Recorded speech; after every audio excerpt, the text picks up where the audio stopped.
Hey guys, hello and welcome to Spud Life with me, your host, Tatty Tim. Okay, so here's a little taster of what to expect in this week's episode.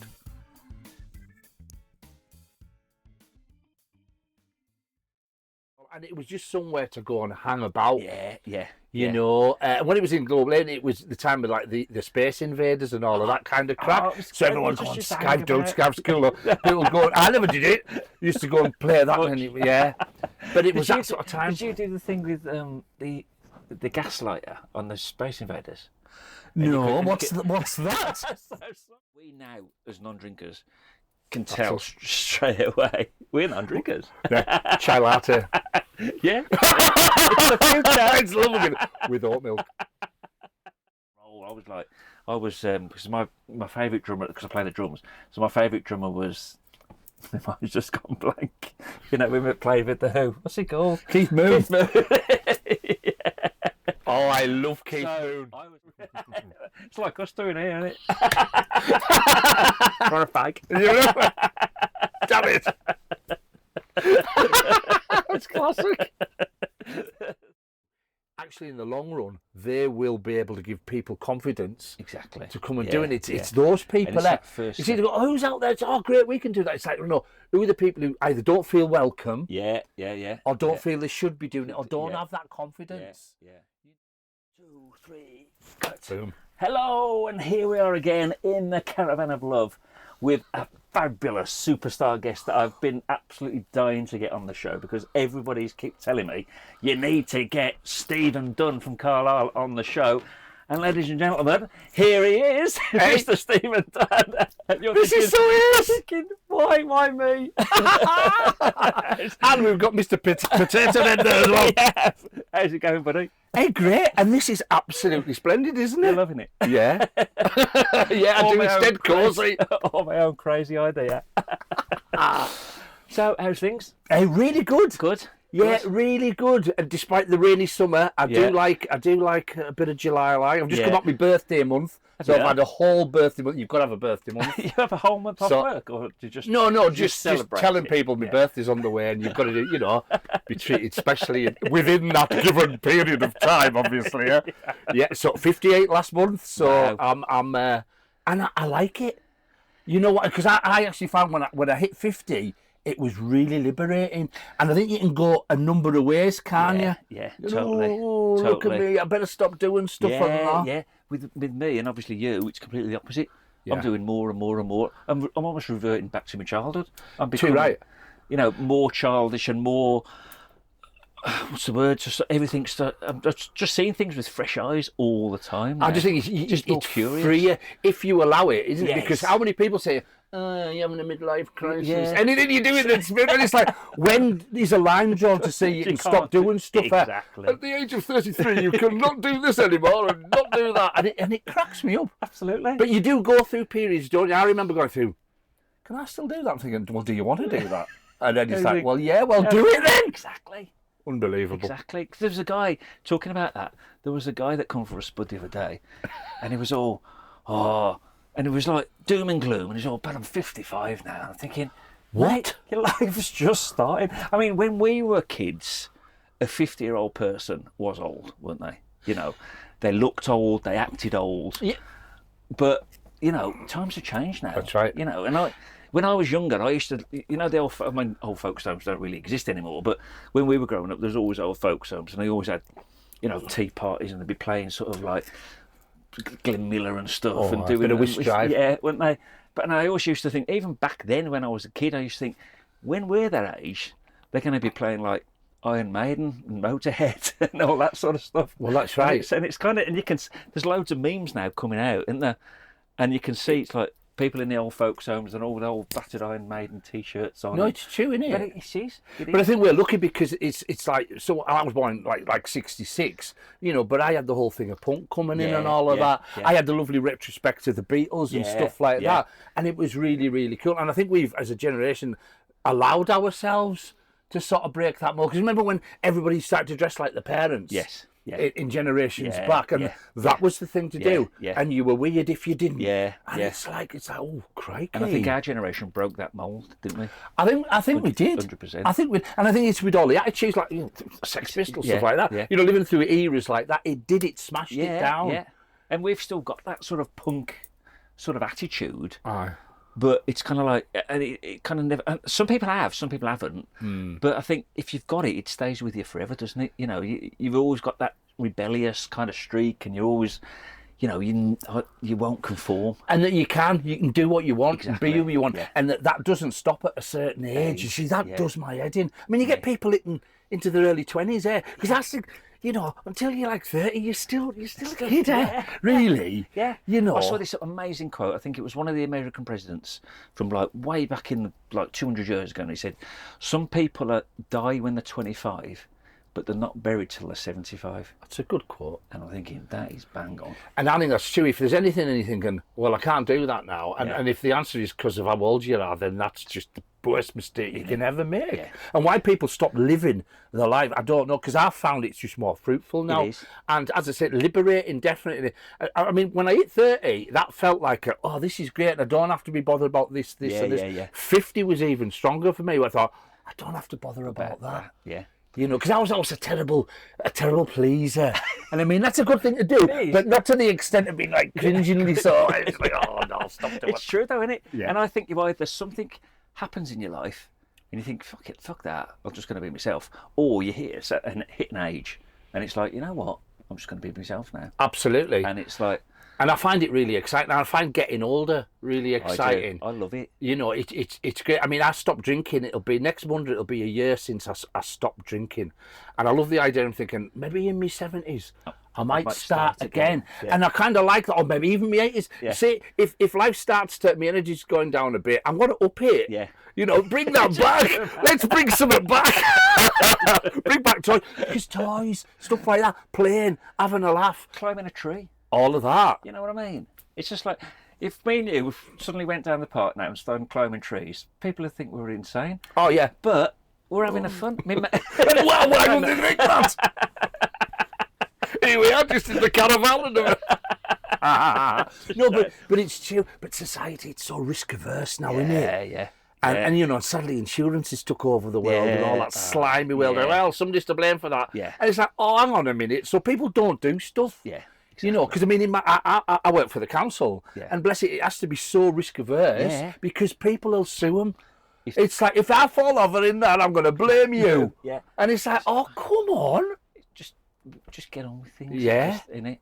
It's totally. But things are being, because like we have a thing called May Day in Penrith, and it was like Penrith Lions used to put it on, and sadly, this one just gone, this May Day just gone, is going to be the last one. Oh. Because the new council that's took over, it's just bombarded them with so much red tape. Of why not to do anything. Yeah, basically. And over the years, because of legislation, insurances, so they couldn't have people on backs of lorries as floats and things. So it just gradually dwindled.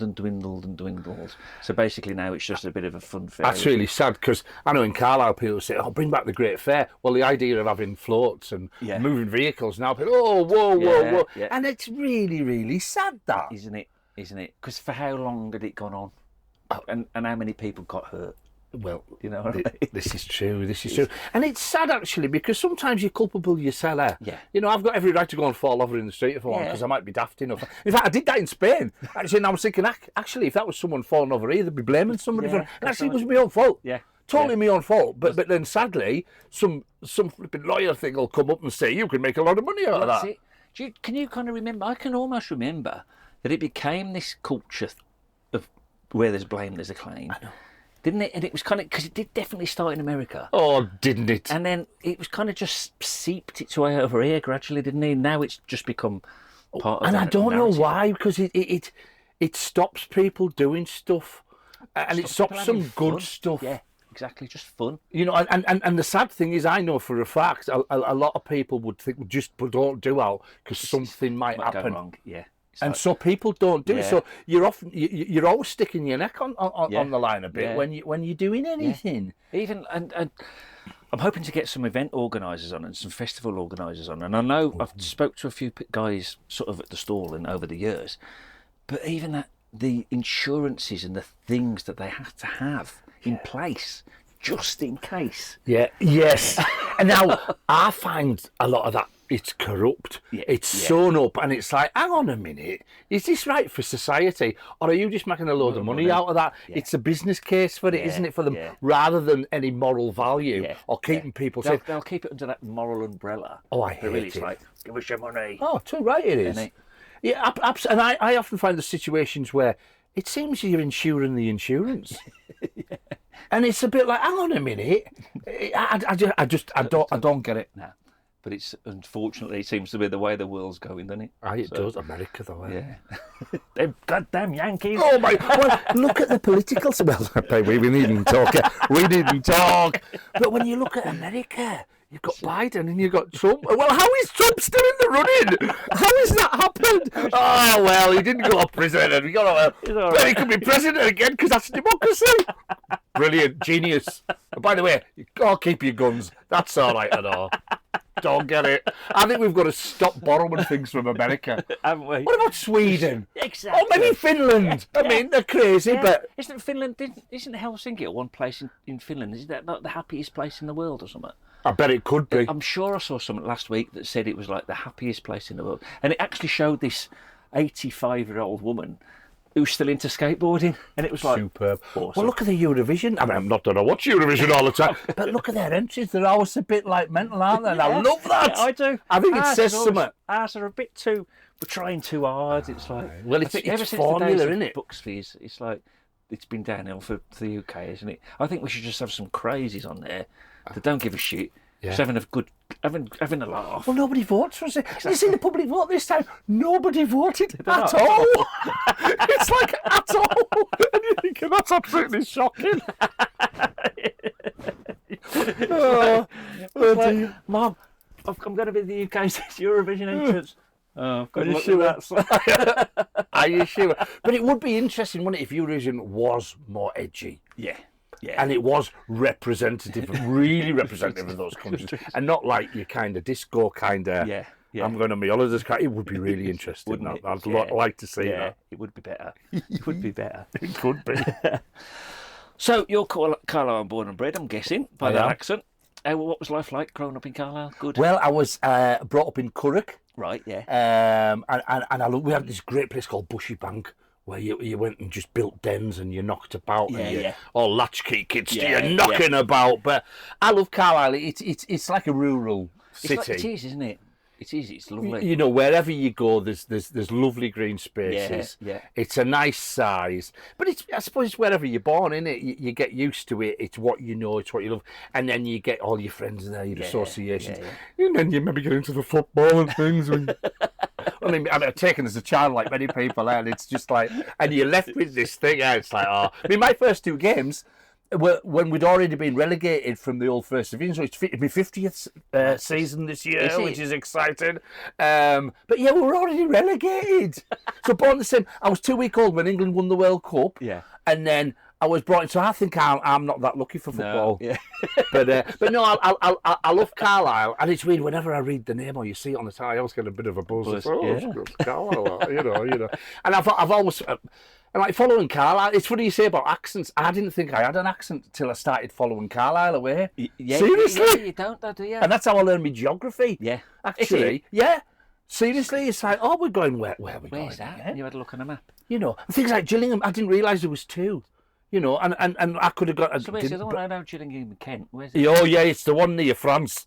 It's the one near France that we went to. But no, it's a good way to learn your geography. Yeah. But, I mean, Carlisle's great, and what I do like about it is it's still got so much potential. Yeah. You know, I remember when I was growing up, I was like, never happened in Carlisle, you can't do this. Yeah. And it's like, hang on a minute, you stop yourself by saying that. You do. Yeah. Why can't we do all of these things? Yeah. You know, and geographically, it's in a great place. I mean, you're right on the M6. So anybody that's going further north or coming from the north-south, they're passing Carlisle whether they like it or not. It's absolutely superb. Well, I was lucky enough in part of my job to get the old fire station started in Carlisle. I was going to ask you about that. One of the big pulls of that was where geographically it was. Yeah. You're right between Glasgow, Edinburgh, Newcastle, Liverpool, Manchester. Yeah. And but we were a flipping bypass. Yeah. You know, it's, and in some sense we still kind of are. Yeah. But I think like musically we've pulled people in. I mean, you've got the Brickyard who's always been brilliant. I had Andy on the other week, and it was like great insight into how the Brickyard works and sort of how difficult it is to even pull bands into Carlisle. Yeah. Even though they are probably passing on the way up to Glasgow or whatever. That's right. And you're kind of going, hang on a minute, because you're always going up and coming back down. Yeah, You've got 2 bites at this, and why not just fill that gap? Fill one of them. Because we're right in the triangle. Yeah. Well, it was quite sensitive, actually. And this is a bit of a Carlisle thing, because when we started the fire station, a lot of people were worried, I'll put the Brickyard out of action, which was totally not what we wanted to happen, because my thought was always, well, the more you have there, the more you get, the more you can put on, and the more stuff. venues there are, the more bands are more likely to come to the right. Town. And of all of the nights I've been to either of those venues, I've never really seen a crossover. I've never seen the same bands. Well, I mean, I was naive, totally naive when I started doing it. What we couldn't do, and people saying, "Oh, don't do any of this that anybody else does." So were you doing this as your job as in the council? In the council, yeah. Well, I always hated it, but I was the arts officer at the time, and that's a hiding to nothing. Because what is that like? But I was lucky enough to work under a guy called Joe Hendry, right? And he was the leader of the council at the time, right? And he'd worked in Glasgow when it was City of Culture, so he saw the value in culture. Yeah. So he was saying, "Oh, let's open an arts centre." Yeah. And I'm like, well, we should open some, but let's not call it an arts centre, because people think they know what that is. And it gets all a bit pretentious for me. Yeah. Let's just have a venue to do whatever it wants to do. Yeah. But then obviously there were sensitivities about, well, if you do this, we're doing that. And it's like, oh, no. And I was really worried, actually, that it would have a detrimental effect. But I thought it wouldn't, and thank goodness it didn't, because I love the fact that you've got the old fire station, you've got the Brickyard, who is still absolutely superb. And I think they are doing quite different things for different crowds. I always thought with the fire station, it's like you sort of 30-ish to 70 almost, your Five Lives crowd, all of that, and it is. Yeah, and there's different things. There's like comedians, there's book sort of launch things, there's talks. That's right. There's live music. Whereas the Brickyard, I know there's a quiz night on a Thursday night. You must go to that if you're in Passing, and basically just live music, isn't it? Yeah, and it's a great rock venue, the Brickyard. Yeah. It's absolutely superb. You can't knock it. I've seen a couple of bands at the fire station that would have been better at the Brickyard. It's a really good point, and that's why it's good to have that variety, because if we play it right,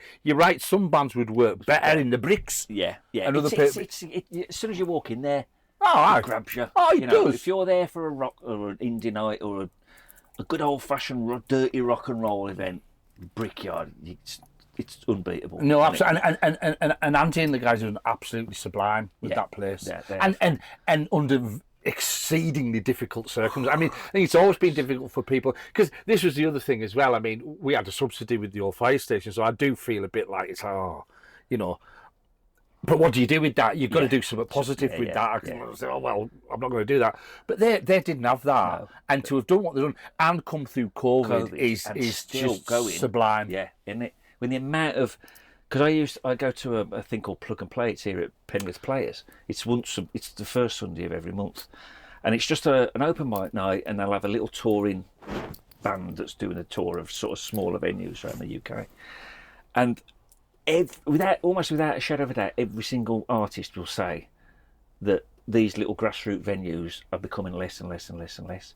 So for like something like the Brickyard to maintain for 22 years, it's remarkable. It's awesome, isn't it? Isn't it? Because that's a day-to-day thing. That how do you do it? And I'm sure half the stuff that one have on, it's just out of the reach. Really difficult. Because he says it's just at the end of the day, like everything else, it comes down to money. It does. And if they haven't got the money to coax the bands into to pay the bands that would like it in. Let's face it, that's it's very expensive. It's expensive. Back to the naivety when I started with the fire station. It's like, what, you want paid and almost paid again? And you want what? And you want fed? And you want a hotel? How many rooms? And you're like, seriously? The learning curve was dizzy making. I can imagine. It really was. Because when you're not in that world, it's like when I first started this catering business, I'd been to gigs, been to concerts, and you see all the vendors at the festivals and that, and you think, fucking hell, they're expensive. But then it's not until you're in that world yourself you realise why they're expensive, because they've had to either put a tender in and it's been an extortion amount of money, or it's just a lot of money in the first place to get on there. Yeah. So the only way to make your money back is to double your prices. No, that's right.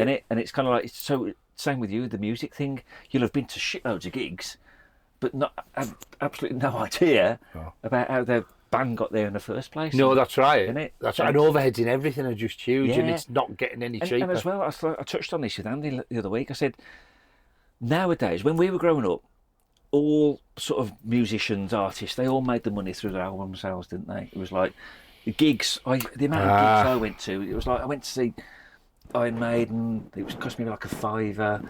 Slayer, it was like £3 or something. What's the Well, you can't even get a coffee for £3 now. No. Now, I have this guy in town, he's an absolute music nut. Young lad, loves music, goes to so many different gigs. He's just spent the whole of June, pretty much. He took a month off work and he just went to so many different gigs. All bands some bands I'd never heard of, but some bands that we sort of like from our generation, and a lot of the newer stuff. And he said, I've got 2 more tickets, I've gone to see 2 more bands, and they were like £180. Oh, it's absolutely outrageous. So you think, you and your missus, you want to go to we've got to go to Manchester or Newcastle or Glasgow for a start off. So chances are it's going to be a night out. Yeah. So it's like 400 quid for your tickets. Yeah. A couple of £100 for the thing, because the hotels know that you're all coming into town, so they hike the prices up. Which is great. I love it. Good on you. Isn't that great? And then let me throw the school holidays in. Even better. Let's not get onto that. Then you're going to get the train or whatever. Oh, the train! Not the trains! Oh, holy sweet mother of the Lord. For a gig, well, you're looking, and something to eat. You're not getting much change out of £1,000, are No, you? that's right. You know what I mean? And that's right. So we'd have gone, but then back in the day, you'd have got an album from Woolies or from HMV or from Smiths for like, what, £3.99, wouldn't they? My first album was £3.49. £3.49. Because did you have music? You had independent music shops in Carlisle back then? Yeah. I mean, the big one was the Pink Panther. All right. And what a was that down Botchgate? No. It first off, it was in Globe Lane, in the old lanes. Right. Yeah. Which was great. Oh, then because you say I've never known Carlisle. Because I'm guessing that was a load of lanes then, was it? Yeah, it was. Yeah, that hence the name. Hey! There's no flies on me. It's funny how they do that sort of thing. Let's call it after what it is. But no, yeah, it was in there, and then it moved to Rosemary Lane, and then it went to opposite where the Howard is. And it was an institution. Yeah. And you got your gig tickets. I got the #1 Jam ticket. I was chuffed to bits. Chuffed to bits. But you get all the rare stuff and all, and it was just somewhere to go and hang about. Yeah. You know, when it was in Globe Lane, it was the time of like the Space Invaders and all of that kind of crap. So everyone going Skype, don't Skype school. People going, I never did it. Used to go and play that, and But it was that sort of time. Did you do the thing with the gas lighter on the Space Invaders? No, what's that? So somehow someone knew that if you got the gas clicker for your gas stove, the long thing. Yeah. So if you took the end off the off it, no, and just the spark thing was on, you put that on where you put your 10p, and your credits would whiz up. Yeah. So we used to there'd be loads of us. And we'd all be like hiding around, so the guy that owned the place didn't see. We'd all be like, I've never heard of that. Yeah. You'd have to see if it still works. We'll have to go. Genius. Isn't it? I wonder who discovered that. Well, that's what I thought. Let's just do this. I mean, who knew? That's it. But That's a bit like the ice 50p's people used to put in the meters in the B&B sometimes. Did they? Oh, aye. People made like 50 ice ones. Ice 50p's. That's awesome. And bed sits and that. And just chuck them in. Yeah. I mean, how do people come up with these things? It's genius. It's naughty, but it's genius. It's quite funny. But those are the days, aren't they? It's like you used to go to places like that, just hang about. There was no real. It was maybe there was a place in Birmingham called the Oasis, and it was like an alternative kind of. Do you know where you ever heard of a flex in Manchester? Yeah. Well, imagine that, but on a slightly bigger scale. Oh. And then there was different floors, had different kind of styles of fashion from our generation. So there was like a bit of a gothic style, then there was a punk one. Well, all the punks and skinheads were always downstairs, and that's where the record shop was. And there was this greasy spoon cafe you've ever seen in your life was down there. But no one really drunk. You know, we'd just go down there and you'd have a cup of milky tea, and that'd be you know, you'd be living the dream. But it was like, so a flex was like not a flex. The Oasis was the place where you'd hang out in Birmingham, and then there was another place called Reddington's Rare Records where that was another, but that was literally a record shop, and that was just full of, like it says, Reddington's Rare Records. I once went to Birmingham in search of a record. I wonder if that's where I ended up. You went? I can't believe I actually did. I went to Birmingham to buy a single. Well, it's funny because I had Chris from Chris, who's got Mr P's tattooist in town, but he used to work. He did all his apprenticeship and worked for years at Mike's in Carlisle. Oh, right. So, and he used to go down to Birmingham. Ironically, to the same place I got my tattoos done, from Carlisle. On a Saturday, they used to go down, because it turns out that the tattooist that I just went to was one of the top tattooists in the country. No way, and that was in back then. That was in Birmingham, but they used to come down from Carlisle to Birmingham to get tattooed by him because he was that good. Wow, how mental's that? That's crazy. Isn't it? I mean, who would travel for the tattoos? My guy's in Glasgow. It's like, oh, what are you doing here? How come you go all the way up there? Just someone you know? Well, kind of looked into it because I wanted some like retro looking and colourful. Because all yours are really sort of proper old school. And like this guy's stuff was like, well, it was like this. Yeah. And I'm like, oh yeah, I really like that. Yeah. And once and then for me, once I'd got one by him, boom, it was like that. Well, I'll have to. So that was only 4 years ago. No. I had none, and it's like because I didn't know what. Well, it was two. I didn't know what I wanted. Yeah. And I was a bit worried about it. I'm thinking, what if I just end up with this little line from where I've ran away? So I ended up, that was me first time. That's a mermaid playing my guitar. I have this idea of like a hot air balloon. Yeah. Sweet. With a rowing boat underneath, with a mermaid playing a guitar sitting on the side, and a Phileas Fogg or Sergeant Pepper type fellow in it. And we broke it down in the end. We broke it down, and that became like whatever. They're proper good old-fashioned old school ones they are, and I love them. Exactly, because I had a tattoo artist on last week called Indy. Hi Indy, if you're watching.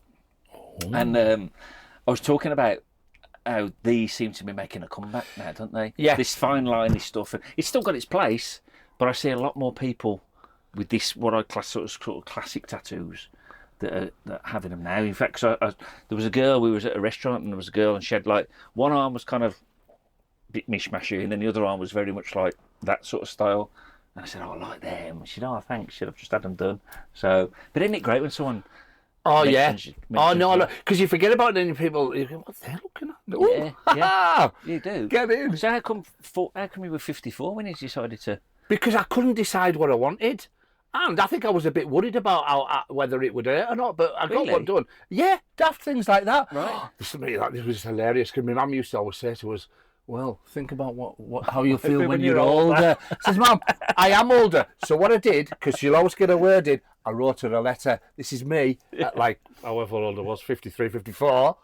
Wrote to my mum, "Mum, I'm getting a tattoo." Boom, boom, boom, boom. All the points. She couldn't butt in. So sent the letter. Here you go. I'm only getting one tattoo. There we go. And then it's like, oh, that's quite a statement. It's like it looks empty now. The rest of me arm. That's it, isn't it? That's it. And then it became this sort of, oh, I need to get it finished.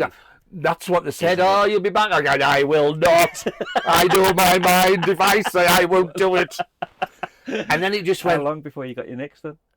Oh, I booked it in a minute, and then it's just been a steady thing. And then it was like, oh, my hand looks a bit empty. And then it's like, I've got another arm. I've got another arm. Because it's that joy of thinking about it. And then what I like, though, is just giving a brief to a guy called Roberto who does it. Yeah. And seeing what he does. Yeah. And I don't even need to look at it anymore. And I just kind of love that. Yeah. The reveal of it. Like, oh, look at that. Yeah. Flipping That's great. If you've got that rapport and he knows what you like, and you know that he's going to do what's in your head. Yeah, it's good. I tell you what, I wish I'd thought about though, because I don't know how many times I've been, but it was only the last time I used a bit of the numbing cream, because it was on my back, and your back can be nasty. Yeah, it was like, oh no. And hey, what a joy that was. Was it? You know, when you're like, what have I been doing? What have I been doing? You know, you think, I'm going to go in there and get dead cash in that. And actually, they said to us, we didn't know why you were doing that. Why didn't you just do that? And I was thinking, oh, damn it. You want to look dead cash in that, you know. So, yeah, I'll need another fad now. It's like, because I don't touch my legs, because if I touch your place, you know, I'm finishing me back in August. Yeah. And that'll be completely done. But if I touch something, I have to fill it. Yeah. So my legs are staying like they are. It's true. But no one can see your legs anyway, can they? That's true, actually. So, yeah, that's true, actually. So it's a bit of a waste. It's a total waste. It's a total waste and a daft idea. It is. I tried to keep my Lego addiction going a bit after COVID. That was one of the things to pass the time and that. But it's more expensive than getting tattoos. It is crazy, isn't it? Unbelievable. Isn't it? They have just released a Jaws one, though. No. Yes, they have. You're kidding. I just saw it tonight. So with an actual little Lego They've shark? done the shark Yeah. coming in to bite the boat. You're going to need a bigger boat. That boat! And they've done that. And I wish they wouldn't do stuff like that, because I kind of kicked the habit. And went, that's it. That is it. Yeah. With Lego. That is it. And it's like, oh, you've done that. That's kind of cool. I like that. And it's funny. Yeah. But I mean, they're playing on our kind of nostalgic kind of things, aren't they? That's what they're doing, isn't it? It's clever marketing. Yeah. Here's the thing. You know what? All these 50-somethings now, they've all got a spare bit of cash. They're all going to think, oh, that's a cool idea. Yeah. Because that's what I'd be thinking if I worked for Lego. Yeah, and jigsaws are too technical for us, because I get a bit like frustrated. It's like, oh, no. But whereas Lego, it's a solid jigsaw, isn't it? So how... Because I haven't done Lego, literally I haven't done Lego since I was a kid, right? All right. So, is it like a sort of paint by numbers thing or what? Oh, well, you've got to follow the instructions very, very carefully. So I'm lost are they without... numbered or not? No. Oh, no. Are they not? No. But you get very clear directions. This brick goes on the... But the amount of times, because I've got 3 left hands there, the amount of times I've totally put stuff on the wrong way. I remember getting through the Great Pyramid up to about here, and I'd put something wrong. I had to go right back down. Right back down. Start again. The amount of times. And mind you, when I was drinking, that was every time. Every time. See, that was a weird thing when I started drinking, doing Lego sober. Because I'm thinking, everything, well, this will be better with the drink, won't it? Of course it will. And then things you allowed yourself to do without, and I'm like, actually, that's all right. Yeah. And actually, I'm more proficient. Yeah. And I didn't make as many mistakes. Yeah. But haven't you found that? Because I've been giving up drinking now for 2 years. Whoa. So it's kind of like, and now, everything just seems better in the world. Do you not think? I mean, I'm more creative, and I wouldn't have started this for a start off. And some people are probably listening and watching this thinking, get him a drink, quick. Take the birth to a bar now.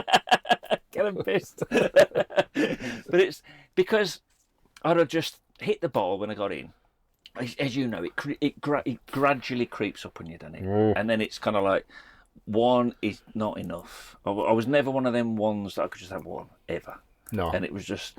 But even drinking just crept up on me for no apparent reason. Yeah. There's no logical reason why I started drinking. I just kind of did. Yeah. And then it grabs you.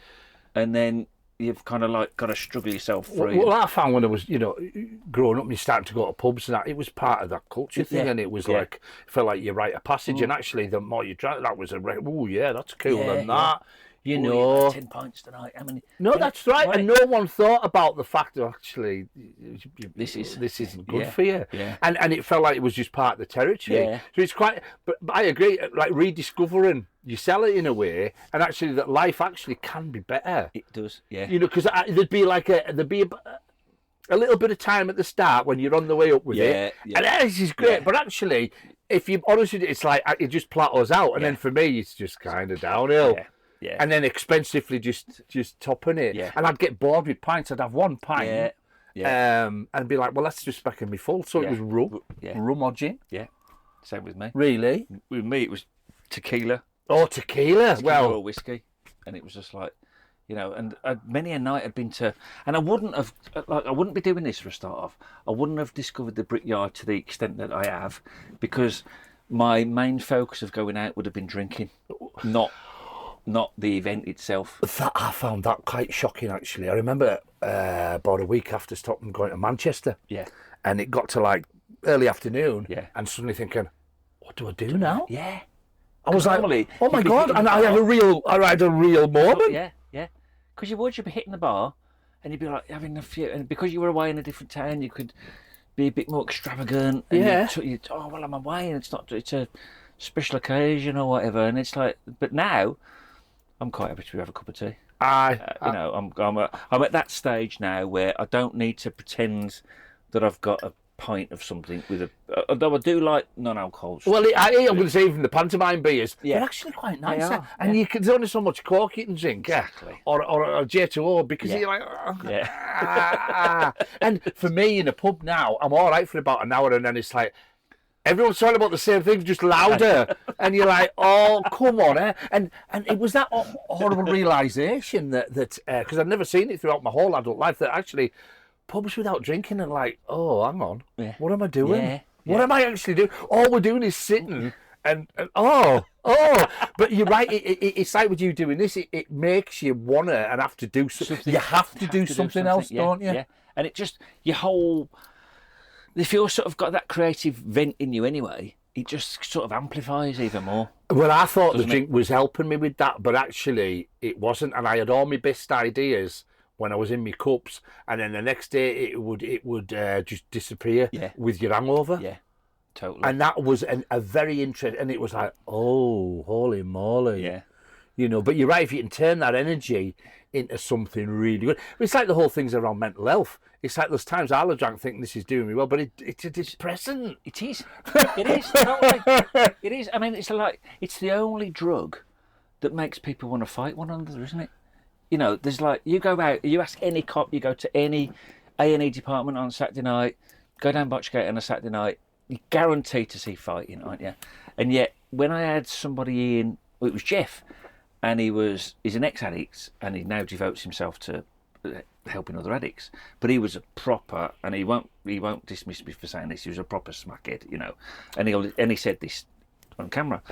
And but he said when the rave scene was kicking off, he was dropping E's, and he said it was like ace. He says, because there was no violence, everyone just wanted to everyone was loved up. Love. He says, but you go out and everyone's drinking, all anyone ever wants to do is, you know, there's usually someone staring at you across the, you know, from across the bar. Well, they found that because it was at the peak of like football hooliganism time, and they found when a lot of the hooligans started taking E, they stopped fighting. Did they? There's a lot of cultural stuff on that. The fact that a lot of these like wily and taking E was like didn't want to fight anymore. Isn't that interesting? It is, and it's a shame actually there isn't a way of like finding, well, what's that element there? Yeah. What is that? How can you safely do that? Because actually that's quite nice, really, isn't it? Yeah. And wouldn't society be better if on a Saturday night everyone was like that? Yeah. Instead of everyone can take each other's head off. Well, yeah, it would. Yeah, yeah. Or it's aggressive friendliness. Yeah. Yeah. Which isn't a bad thing. And I'll tell you what as well, the amount of trouble I've ever been in, it has always been drink related. 100%. I've done the most stupidest things, and it's not because you don't realise that they're stupid, because you do realise they're stupid, you just don't care. No, you wallow in the stupid, don't you? Yeah. It's like, oh, my stupid self! I'm going to celebrate my stupid self! And then you wake up in the morning and it's like, if you can remember that is. Oh, don't. That's the one, the next morning. Oh my God, what did I do? What did I write? Some of the shit I've... Oh. Do not go on social media after a drink. Do not do it. You couldn't have done these. Mate, they would have been. But don't you find as well? I used to find it's like, oh, this is the best thing I've ever wrote or done or something. Yeah. And actually, if you listen back, it's like, oh no, it's just in your head. Yeah, it was in your head. Yeah. You know, I remember stopping even rehearsing or certainly playing, having anything. You know, because it's like. You feel your nerves a bit more, but actually it's cleaner, and you're more in control of it. Whereas actually in that, it feels lovely in your head, but not so much out front. The performance you'll be giving is totally... It's like we now, as non-drinkers, can tell straight away. We're not drinkers. Yeah. Chai latte. Yeah. It's the future. It's lovely with oat milk. I have to apologise every time I ask for that. Like, so I just need interesting drinks. I'm sorry, but I'm asking for that with oat milk. It's like a bad Starbucks.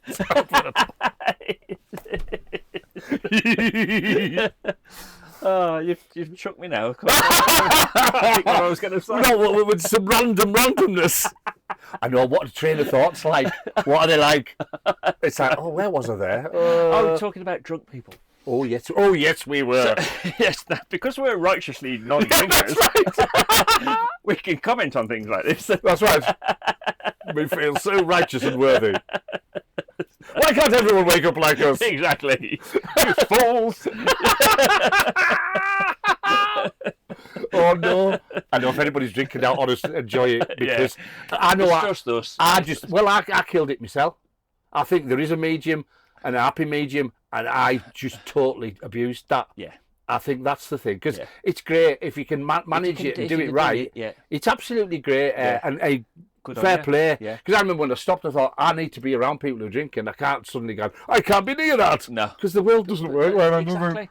You know, the world does revolve around alcohol. Yeah. Really, and actually, when it's good, it's great. It is. It's great. Yeah. But I certainly thought, no, you've used all them tokens now. Yeah. You know, but you've used your 9 lives. Now all of them. But it's like when you were talking about your performance. Like in your head, you're giving the best, performance of your life. But people looking in and thinking, well, he's a bit pissed tonight, isn't he? Yeah. And because when you're sober, people that have had a drink, even though they're trying to, and we've been there, we've done it, you're trying not to slur your words. You know you are, but you're trying not to slur them. I'm not drunk. I'm not. You know your volume's gone right up. And it's like, and you're just talking bollocks. Well, I cringe about how loud my laugh would be in public spaces, and I'm like, oh no, yeah. And in your head, you think it's harmless, but actually, that'll have been really annoying for people, and you're like, oh no, that was me, getting thrown out. Oh, this was for singing. Was it ABBA? And you're thinking, this is a real low moment, getting thrown out of there. I once wasn't allowed into the Cumberland. That's really bad. Like Botching finest this time. Well, you can't come in. And my mates went, well, why not? And I said, well, look at him.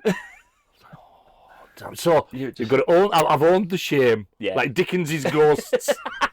It's true though, isn't it? And I think that's part of the process. Yeah. If anyone's listening or watching, I think, in all seriousness, you have got to own. You've got to realise that it's you. Yeah.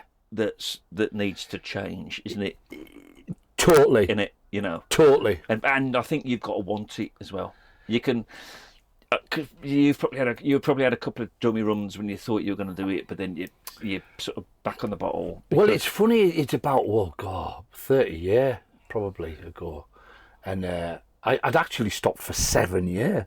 Mm-hmm. And what made me start again? I went on this trip to Auschwitz. Of all places, and everyone had their breaking point. Yeah, and everyone's just coming out like traumatised by this visit.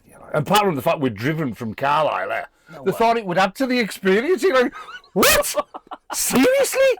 Honest to goodness, 33 hours on a bus. Then we got there 2 hours in Krakow, and they said, "Oh, we're going on a bus trip." You are joking, eh? We went to Schindler's factory. So he's lifting everything, but we did see Schindler's Lift. Oh God! But there's a film. And it was anyway. Everyone's sitting there with this massive steins and all of it, and I'm like, it's all right because I'm out of the country. Yeah. And so I had to drink, and that was it. Yeah. I got back and I was worse. Was you? Oh, of course I was. And that's what I say to myself now. So this is me, So I'm thinking it needs at least a generation from myself. Yeah. And then I can come back as that person who can get that nice bottle and go, That's nice. Actually, it's still there tomorrow. Look at that. Yeah. And it'll be nice. It's not in the recycling bin with 15 others. I know. It's mental, isn't it? It's mental. And for me, you go through this real journey with yourself because you are suppressing stuff. Yeah.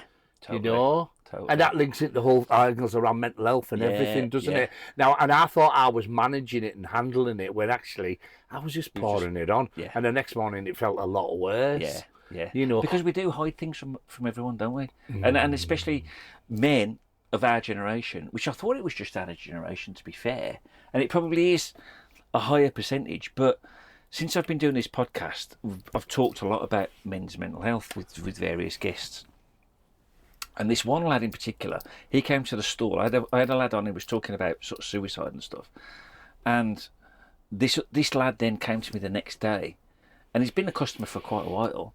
And he was like, I listened to the podcast the other night, and it was like really like moved me. He said, because, you know, I've had issues and things. He said, but I can't talk to my mates because they just take the piss. That's hard, that. And he was only 20 odd. Really? Yeah, and I was thinking, Jesus, it was like surprising in where we are now as a society, to think that lads that age are still taking the piss out of lads. Aye. You know, when we were growing up, it was the norm, wasn't it? But Mind back to the age thing. I think it is harder when you're in your 20s and that, because people are a bit more.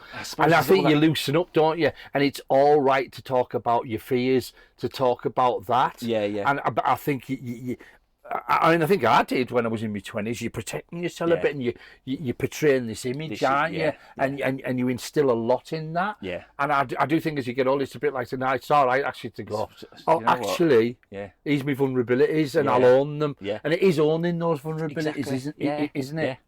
Because we know ourselves what our vulnerabilities are, and a lot of people don't want them to be made public. But I think until you perhaps do, then you're always going to be fighting those demons, aren't you? Yeah. You know, so I think it's not necessarily make a big song and dance, but if you've got someone you feel you can trust, you can talk to, and just say, you know what, this is what I've been going through. But then how often do you use drink as a confidence boost to be able to say that? Oh, totally. You know, when actually I never ever give myself the chance to see what it was like without it. No. But actually it's there. Yeah. And it's a clearer, it's a clearer confidence as well, without a doubt. Yeah. It's a real tricky one, that. But then it's and I'm not knocking anyone who's drinking at all, because and if you can get away, it's absolutely superb. But you know, once if you can admit to yourself, if you have pushed that boundary and you're thinking, oh, this is me, this is me. Yeah. It's that turn on. It's like, it's not everything else. It's just me. Yeah. And actually, it's that thing you don't want to admit. I spent quite a long time not wanting to admit that. Yeah. You know, and you just bury it in, But don't you? Don't you? And it was probably even worse for me because of the job that I do. So I see people literally on a daily basis that I know that have hit the bottle, and I've seen them on this downward spiral, and now they're virtually living on the street. And so I knew what the outcome of being an alcoholic was, and yet I still would drink and just think, well, that's not me. Because I was functioning. Yeah, absolutely. You know, because it's like, well, it doesn't matter. And I had the money still to do it. So it wasn't like I was scrimping and saving and trying to, you know, robbing Peter to pay Paul. I was literally, I can afford a bottle of tequila, I'll go and buy one. Well, that's right. And there's always an excuse why you do that. Yeah. Oh, it'd be good to watch the telly with, that'll be better. Yeah, exactly.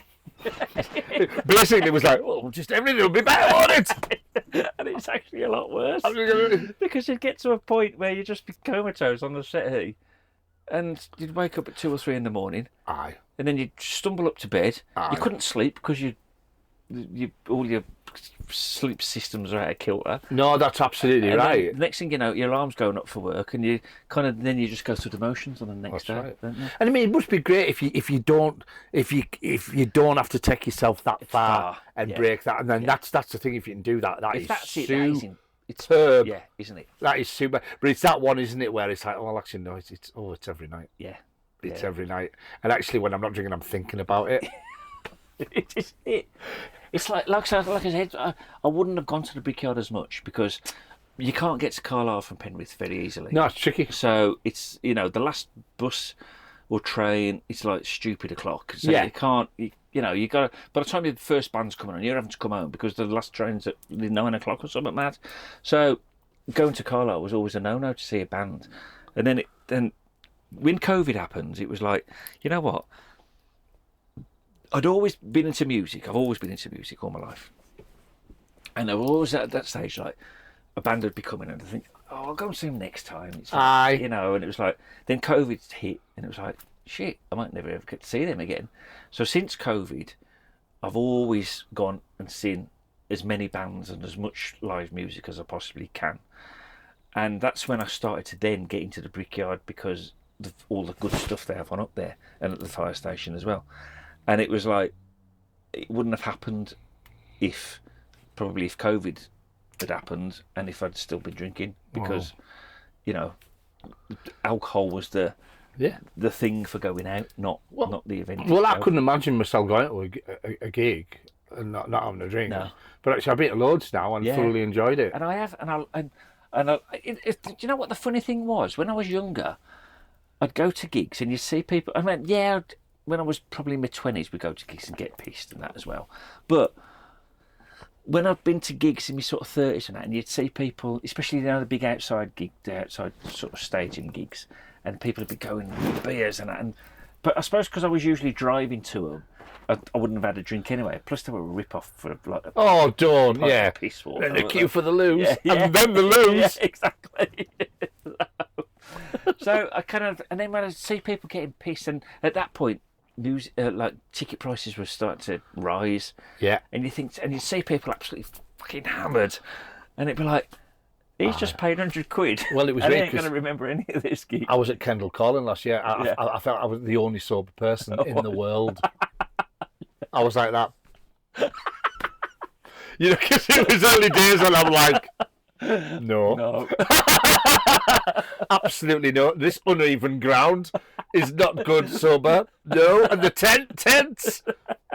Sawdust toilets. But yeah, absolutely crack up. It's like you're in a different world, isn't it? But then you embrace it. Yeah. And then now, I am more than happy to stand in a pub with a cup of tea and say, I don't drink. But what's nice as well, I think, I keep thinking it would have been different years ago, but I think there's a lot of support now and people understand it. Yes. Whereas I think there'll have been a time, maybe it's just my own life I'm talking about, where it would have been a lot harder and people would have been offended. Well, do you know? Is that right to say? Something like that? Yeah. I was. Look at us with our water. It's not vodka, it's water. That'd be an irony, wouldn't it? Wouldn't it? And it was really good. Welcome to Spud Life. I love you. But what was you saying again? You keep throwing me off on me train of thoughts. I don't do that. Now I pointed at Mr. Potato Head, who is you poured the vodka. Oh damn it! People are listening to this thinking, "Are you sure this is not vodka?" Now there's a train of thought to jump back on here, isn't there? Yeah. How are we going to do it? Let's work backwards. People are screaming at us now in the podcast, guys. Oh, what was it? Talking about so and so. We could have a competition. What was the subject? People go, what was the subject actually? Please write in the comments what we were talking about 3 minutes ago. You know what? It's totally gone. It's like pushing. It's like if you try and think about a dream and you're pushing it away. There's no chance we're going to remember this, but we might work it back because we were talking about festivals. Festivals, toilets. Toilet side. We'd gone through the whole gambit. It'll come back to us. No, it might not though. Even in the caravan. Probably run out. Even in the caravan. But talking of festivals, I think it's great. Like locally, there's so many little festivals now. I mean, with 99 Mr Benz, we're doing. Well, the next ones we're doing. Oh, next Saturday we're playing the Old Crown at Heskett Newmarket. Oh yeah. Yeah, next Saturday, and then the Saturday after that we're at the Ulston Festival. Oh yeah. It's almost like going abroad, Ulston. I love it. Absolutely love it. So yeah, we're doing, and then we're playing the Wild on the Wall Festival. Oh, that's the weekend. Oh my! Hang on, that's 3 Saturdays on the bounce. Castle one? No, this is it's the one that Dan Russell and Hardwick Circus put on. All right, and it's near Brampton. Right, yes, of course, yeah. And it's really nice. It's a lovely little family festival, and it's it's dead healthy that. Because it's nice. There's one called Summit Farm, isn't there? Is it Summit Farm Festival? Going out towards KO sort of way. Aye, there's a few. There's a few. There's actually, it's really really good. But there's a good, healthy music scene in Cumbria. Oh, it's great. And you've got things like Rockwith that Russ from HMV runs now. Right. And he's putting on a lot of gigs Is he? for local bands. And it is really, really healthy. I mean, I felt I was lucky because back in the 80s, where there was a club called Stars and Stripes, right, and that's where I had like this band, the Daisy Chain Connection, and you had so many big bands coming to it, and there was like people who played in the 60s coming, and it was a great place to get in. I remember I got my first bed sit on Warwick Road, and that was the first place I went to, and it's full of all the... Remember a band called the VIPs from the 60s? Anyway, they did pretty good, and Spooky Tooth. I remember Spooky Tooth, awesome. So the... There wasn't. There's a Carlisle connection with Spooky Tooth, isn't there? Yeah, Mike Harrison, the singer. Yeah. And Jimmy Henshaw. And everyone else, I won't remember all everybody's names, but yeah, they're like from Carlisle. The VIPs were they? And then Mike Harrison from Carlisle joined Spooky Tooth. Because I know, when I read Ozzy's autobiography, I didn't realise Sabbath had such a massive thing with Carlisle. I know. Crazy. Isn't it? Well, Jimi Hendrix. Speaking of devil. Jimi Hendrix. Because actually the VIPs, I'm sure it was through the VIPs, they said, oh, there's this American guitarist coming and that. And everyone just thought he was a bit rad because he did that. And and he rehearsed with them. No. In Carlisle? And the same band. Whether they rehearsed in Carlisle, but he came to Carlisle for a bit. No way. Because once he used to cut me out, walked up Botchagate talking to him. And VIPs were offered a whiter shade of pale, apparently. Check the facts, I think it could be right. And that's crazy. Isn't it crazy? Yeah. But yeah, Jimi Hendrix, and there he is. There he is. Like... But yes, Stars and Stripes was lovely because you had like the 60s generation. Yeah. Which of course was just huge and so exciting. Yeah. And then Influence Us was coming through. Yeah. And it was really lovely. And then there was the Front Page Club, which was just a brilliant scene. Where was that? It was on Fisher. Well, that's not downstairs at Fisher Street. It's next door to the Brickyard. Because the Brickyard used to be Mix 2. We used to have Mix 1 and 2. Mickey Potts used to run it, the jazz guy. Yeah. And that's jazz. And I thought that was jazz hands. But that's it. So the bass one next door was the Front Page. Right. And it was just absolutely epic. I I played in a band when I was back down in Brum, and we came up to Carlisle to play a gig. Now, Mark told me where it was, and it was on going down to Fisher Street, I think. Right. Because that's where Cranston's is, isn't it, on Fisher Street? Yeah. So over the road from Cranston's, there was they're like sort of houses, but they had this one had a bar underneath. Underneath? Yeah, it was in like a basement. Because I remember taking the drum kit down and played on Fisher Street. I'm sure it was Fisher Street. Mark will be shouting at the radio now, saying at the radio. he'll be shouting at the transistor. It wasn't the Castle end you were at. It was at the Cranston's end. It was more going up. Yeah, definitely. It wasn't down the sort of. Oh, it wasn't the Malt Shovel, was it? I don't think it was an actual boozer. Because that had a big old entertainment bit at the back of that. And that's in that area. It was kind of like you went there's downstairs. Another. So Mark will tell us, and I'll let you know. So. You'll have to reveal that in another episode. I will. Trying to think what it was. But that was class, because back then it was like, literally we came up from Brum, and it was like transit van, mattress in the back, drum kit in the back, PA system. What year was that? 80. Oh, right. 85, 86. Right. Something like that. So, and it was like, I was only, how old was I? I've been 15. Oh, wow. So what an adventure. It was like, rock and roll. I was, because my favourite drummer, because I play the drums, so my favourite drummer was, I've just gone blank. You know, we played with the Who. What's he called? Keith Moon. Yeah. Oh, I love Keith Moon. I was Keith Moon. In my mind, I was Keith Moon. And it was like, I was a toss between Keith Moon and John Bonham. Although I couldn't play like either of them.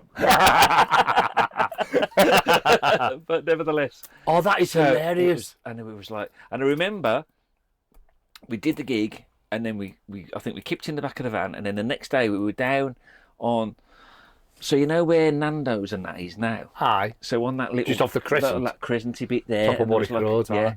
And there was this kebab shop that we went into. And had kebab and chips, and it was living the dream. Yeah, that could be where the Warwick Chippy is, and which is nice. Kebab and chip. I mean, living the dream. Warwick Road Chippy is insane. Every time we go to the Brickyard, we go there on the way home. You've got to do it, haven't you? Yeah. It's unbelievable. Funny you mentioned Keith Moon before, because I've got it in the History of Rock magazines, which is the best of NME and Melody Maker. Yeah. And it starts in like 1965, and like it's the best of it. And oh my goodness, what a way to rediscover like how modern music kind of came about. There was a great bit about the Who. They said like Dolce hated Keith Moon for quite a while because he couldn't hear himself singing because he was just battering all the drums all the time. But if you look at him, he never played that classic. He never. No, it was like always.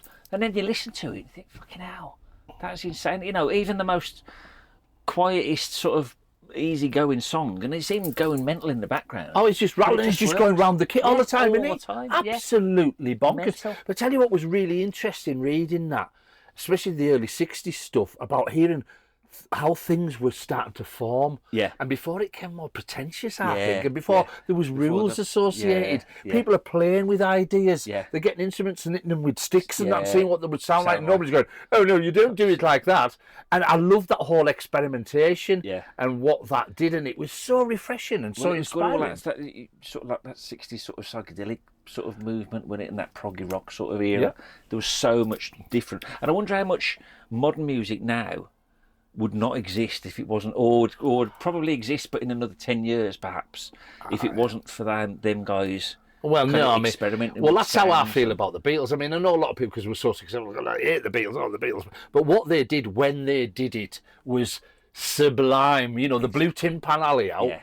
You know, the kind of rewrote the script a bit, and I love that.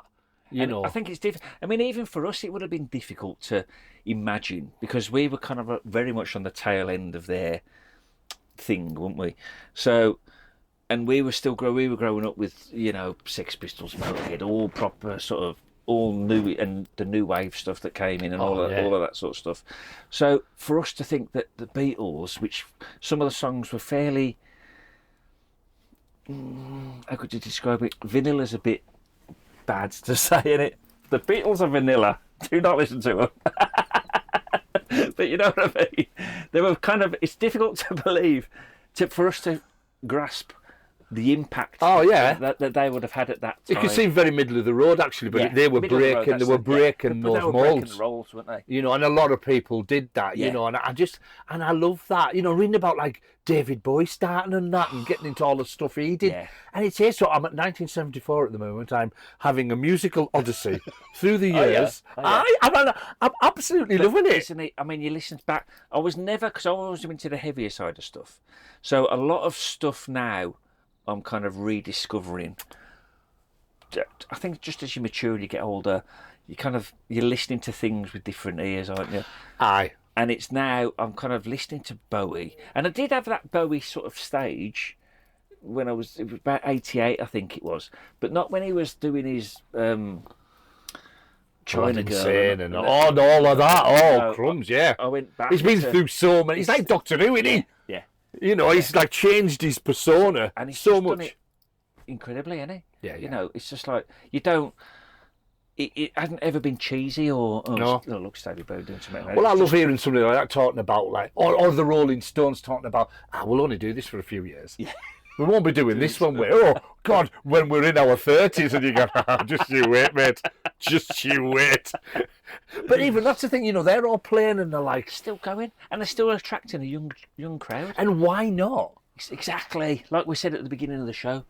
Why not? Yeah, why not? Why does age is absolutely no barrier? No, that's. Well, I don't. When people say how old I am, I say, well, I don't say how old I am. I say what level I'm on. So I'm not 56. I'm on level 56. Oh, that's nice. It's a better way. It's cooler, isn't it? That's nice. Do you like that? Quite deep, isn't it? You can have that. Well, keep on with that.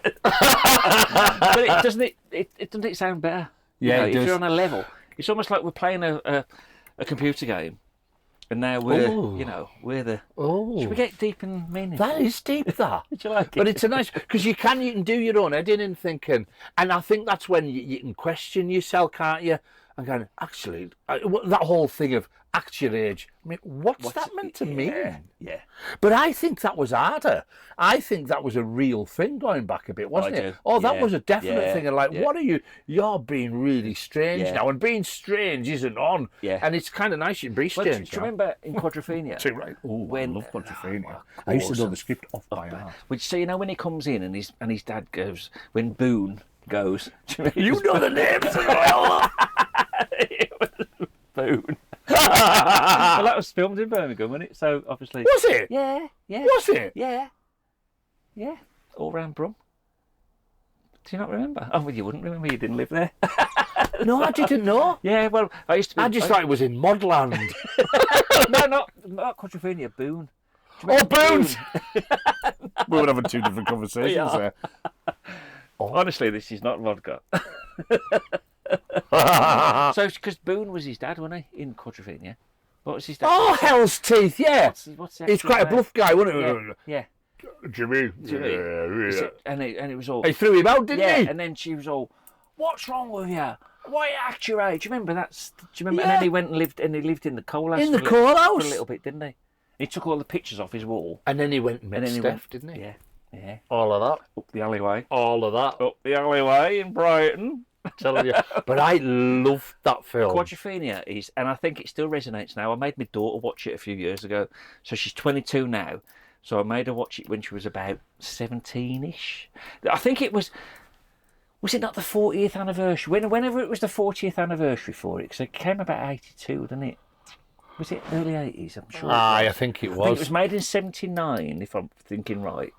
But then it kind of came out early 80s because it was a big thing with us, wasn't it? Because obviously videos, it was either on at the pictures or then you waited for it to come. It will have been about that because it had early Sting in it, didn't it? With his little... The face. Yeah. He said no either, did he? No, not really. He didn't say a word. He did a cool dance, didn't he? He did. Oh, he did that, didn't he? Yeah. Was it to Green Onions? It was, wasn't it? Yeah, he was. He did that. He was like, really? So I made her watch it, and she loved it. Did she? Because I think it's always going to hit that youth kind of culture. It resonates, doesn't it? Yeah. No matter the trappings. Yeah. You know, we're all, whatever kids think they are now. What a generational conflict. Yes. But I think in those days it was even more defined, wasn't it? Yeah. It really was very kind of, what are you But if you think that when we were growing up, you know, our grandparents had probably 9 times out of 10 they'd fought in the war. Oh, aye. So there was still that sort of British Empire, British stiff upper lip kind of children should. Well, I was a kid in the 70s, so it's stunning, isn't it? It's stunning. The difference. Like, you remember our playgrounds. Oh God, yeah. With the metal all the dangers. Which is that? And what was that horse thing they used to do that? Oh my holy word! Yeah.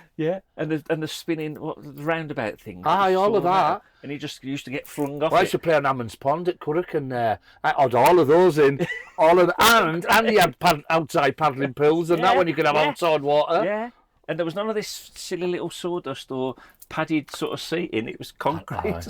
I went at soft concrete now, isn't it? Which is great. It is. But is it? There's got to be a balance there. Yeah, never did us any harm. No, look at us. Look at us, two crazy middle-aged men having a mad one in the caravan. Nothing wrong with us, honestly.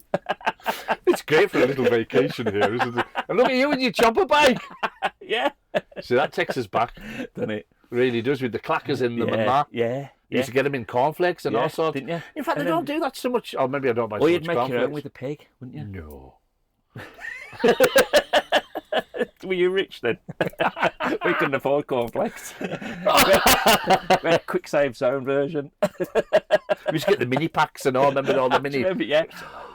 We only used to get them at Christmas as a treat. Did you wrap them?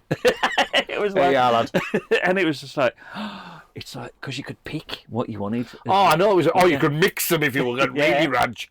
Ricicles and Cocoa Pops was my favourite. When I first went to a hotel when I was a lot older, And then you'd get them at like in hotels, wouldn't you? And the breakfast in the morning. Yeah. Oh my God! Little packs of Alpen. They're like a gift, like a morning gift. And do you remember we always used to read the back of the? They used to have little cartoons on the back of the cereal package, didn't they? And little things, and you just spend your morning just. Well, you used to read other stuff before the whole phone revolution. Yeah. You used to read other stuff. Yeah, because there was nothing. Well, television didn't really exist. Well, I mean, it did exist, but kids' TV didn't, did it? It was Well, I remember that, I had the 3 channels, and I remember Channel 4 starting, and that was like, 4 channels here. What are we going to do? It's going to blow my mind. But isn't it amazing, though? With all the channels and that, there's often a load of time and there's now on.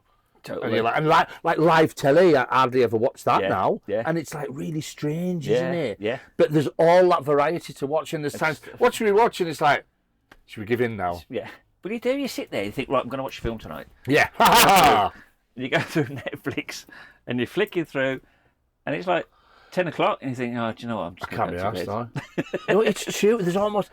Is it too much choice? Yeah. I don't know. I remember you used to go to like Blockbusters for a video, and that was epic. Wasn't it? And you owned that film. Once you that's our film. That's our night. That. And you were gutted when the one you actually wanted wasn't in. Oh, aye. Weren't you? Aye.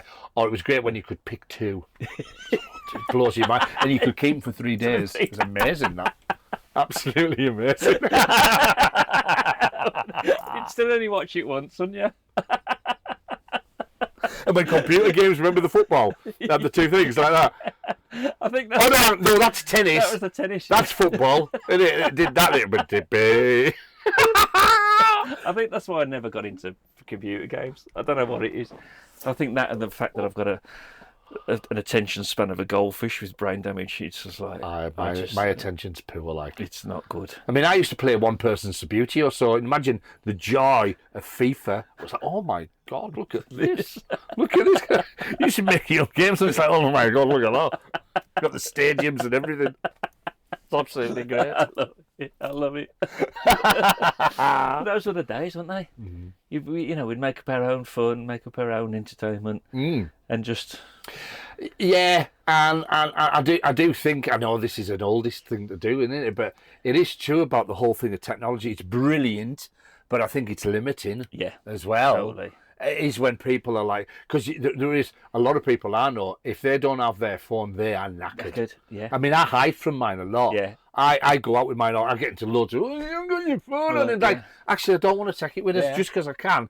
And I can be contacted all the time. Doesn't mean I want to be or need to be. And actually, you need to have time for yourself, don't you? Yeah. You need, and I think there's a lot of pressure on people, and especially younger people who've grown up with it, where it's just a thing. And you have to be, like we were talking before in the car, weren't we, about all the different platforms you can be on. I'm thinking, well, I'm only on a couple because I can't be bothered to go through them all. Whereas now, you're constantly on it. And I think that's a stress. It is. And then you've got your own persona and image in your head, but then you've got this worldwide thing going on, because we're all worldwide creatures, aren't we, when we're on it? And that's it. You don't realise it is global. Aye. You'll post something, and it's gone all around the whole wide world. This is what cracks me up, like back to music, because for me, like the internet used to be like a jiffy bag, didn't it? In the old days, a cassette with and now you can just do it, and boom, you've got an industry in your bedroom now, haven't you? You've got it. It's industry standard. Yeah. You can promote it and do it. Whereas past, you had somebody from London would have to write you a nice letter back or something. Yeah. And go, we'll rip you off. Yeah. And we'll do something with you, kind of. That's what I was going to touch on earlier. I was going to say when we were talking about sort of ticket prices now, and I think now because the music industry, does it even exist? It doesn't exist how it did when. In the 70s and the 60s and 70s, and I know a lot of bands got majorly ripped off with that, but that side of the music industry doesn't exist. I don't think anymore, because you've got things like, I bet you a band will make peanuts off album sales, or actually hard copy music sales, CDs and whatever, because it's all on Spotify, isn't it? Oh, yeah, digital's totally. And I mean, we're probably as bad to blame as anybody else, because when it came out, it was like toys, isn't it? Fucking hell, I can get my whole record collection now just at the click of a button. Aye. I haven't got to rebuy it all. Because I've got Spotify, and it tells me what I like, and I love that. Yeah. It's like when Facebook tells me what to buy. Oh, I like that. I like that. How did you know? But it's true, though, isn't it? And I think, like you said, it's almost like a double-edged sword because, let's say with Spotify, I've found so much more fantastic music that I know I wouldn't have found. Yeah. Because it's kind of fans that like this also like this, and I think, oh, it's clever, isn't it? Yeah. And with me, I'm very visual. So if someone's got the image, I'll click on it. And 9 times out of 10, they're good, but occasionally they've just got the image, but their music's not what I expected, you know. And perhaps that shouldn't be the case, you know. Perhaps you shouldn't judge a book by its cover. But I think in certain industries, you've kind of almost got to, would you say? I mean, I've seen me buy music before purely on the imagery. I've bought so many albums in the past when I was buying albums. That looks like it'll sound good. Yeah, I have, just off the album cover. Yeah. And it's like, whoa. And sometimes you've been right, and other times you've been... But it's clever, though, because if it looks like it sounds, that's a clever job done there, isn't it? Yeah. It's great marketing, it's great art. Yeah. You know, I did it with the band called the Cardigans. I looked at the album and I thought, I'm going to like... I hadn't heard anything on it. I hadn't heard them before. I went, I'm going to like you. Just bought the album cold and I loved it. And you loved it? Absolutely loved it. So with your music thing, is that when you kind of like... Because obviously you've always been into music the same as me. And I'm guessing because I've seen you got the jam on tattooed. So you've always like that. When you were growing up, because I sort of flirted with ska. Oh, I love ska. And then I was a bit of a rude boy for a bit. Oh, nice. Then I went to a bit of a mod, and that was the Quadrophenia period. And then prior to that, when I was sort of 12-ish, do you think we started younger into our music compared to nowadays? Hey, I don't know. Because people are getting into it very, very young. I mean, look at Taylor Swift. Yeah. Singing over the world. Yeah. Over the world. It is. Hey, I don't know, you know. Because I remember our school disco when we left junior school to go into senior school, and we had this school disco, and it was just a school disco in the hall. And it probably was just a teacher with a cassette deck putting on a mix that he'd probably made at home. But I remember he'd got the songs from the Times, and it was kind of like, so there was Since You've Been Gone, Rainbow, and I think it was probably Rockin' Up. It was a Status Quo song, and we were kind of like little rockers then. So it was about 11, 12, and we were giving it all that, you know, that... I remember that, yeah. That Mud were good at doing that. They were, weren't they? They got it to a T. Oh, did I?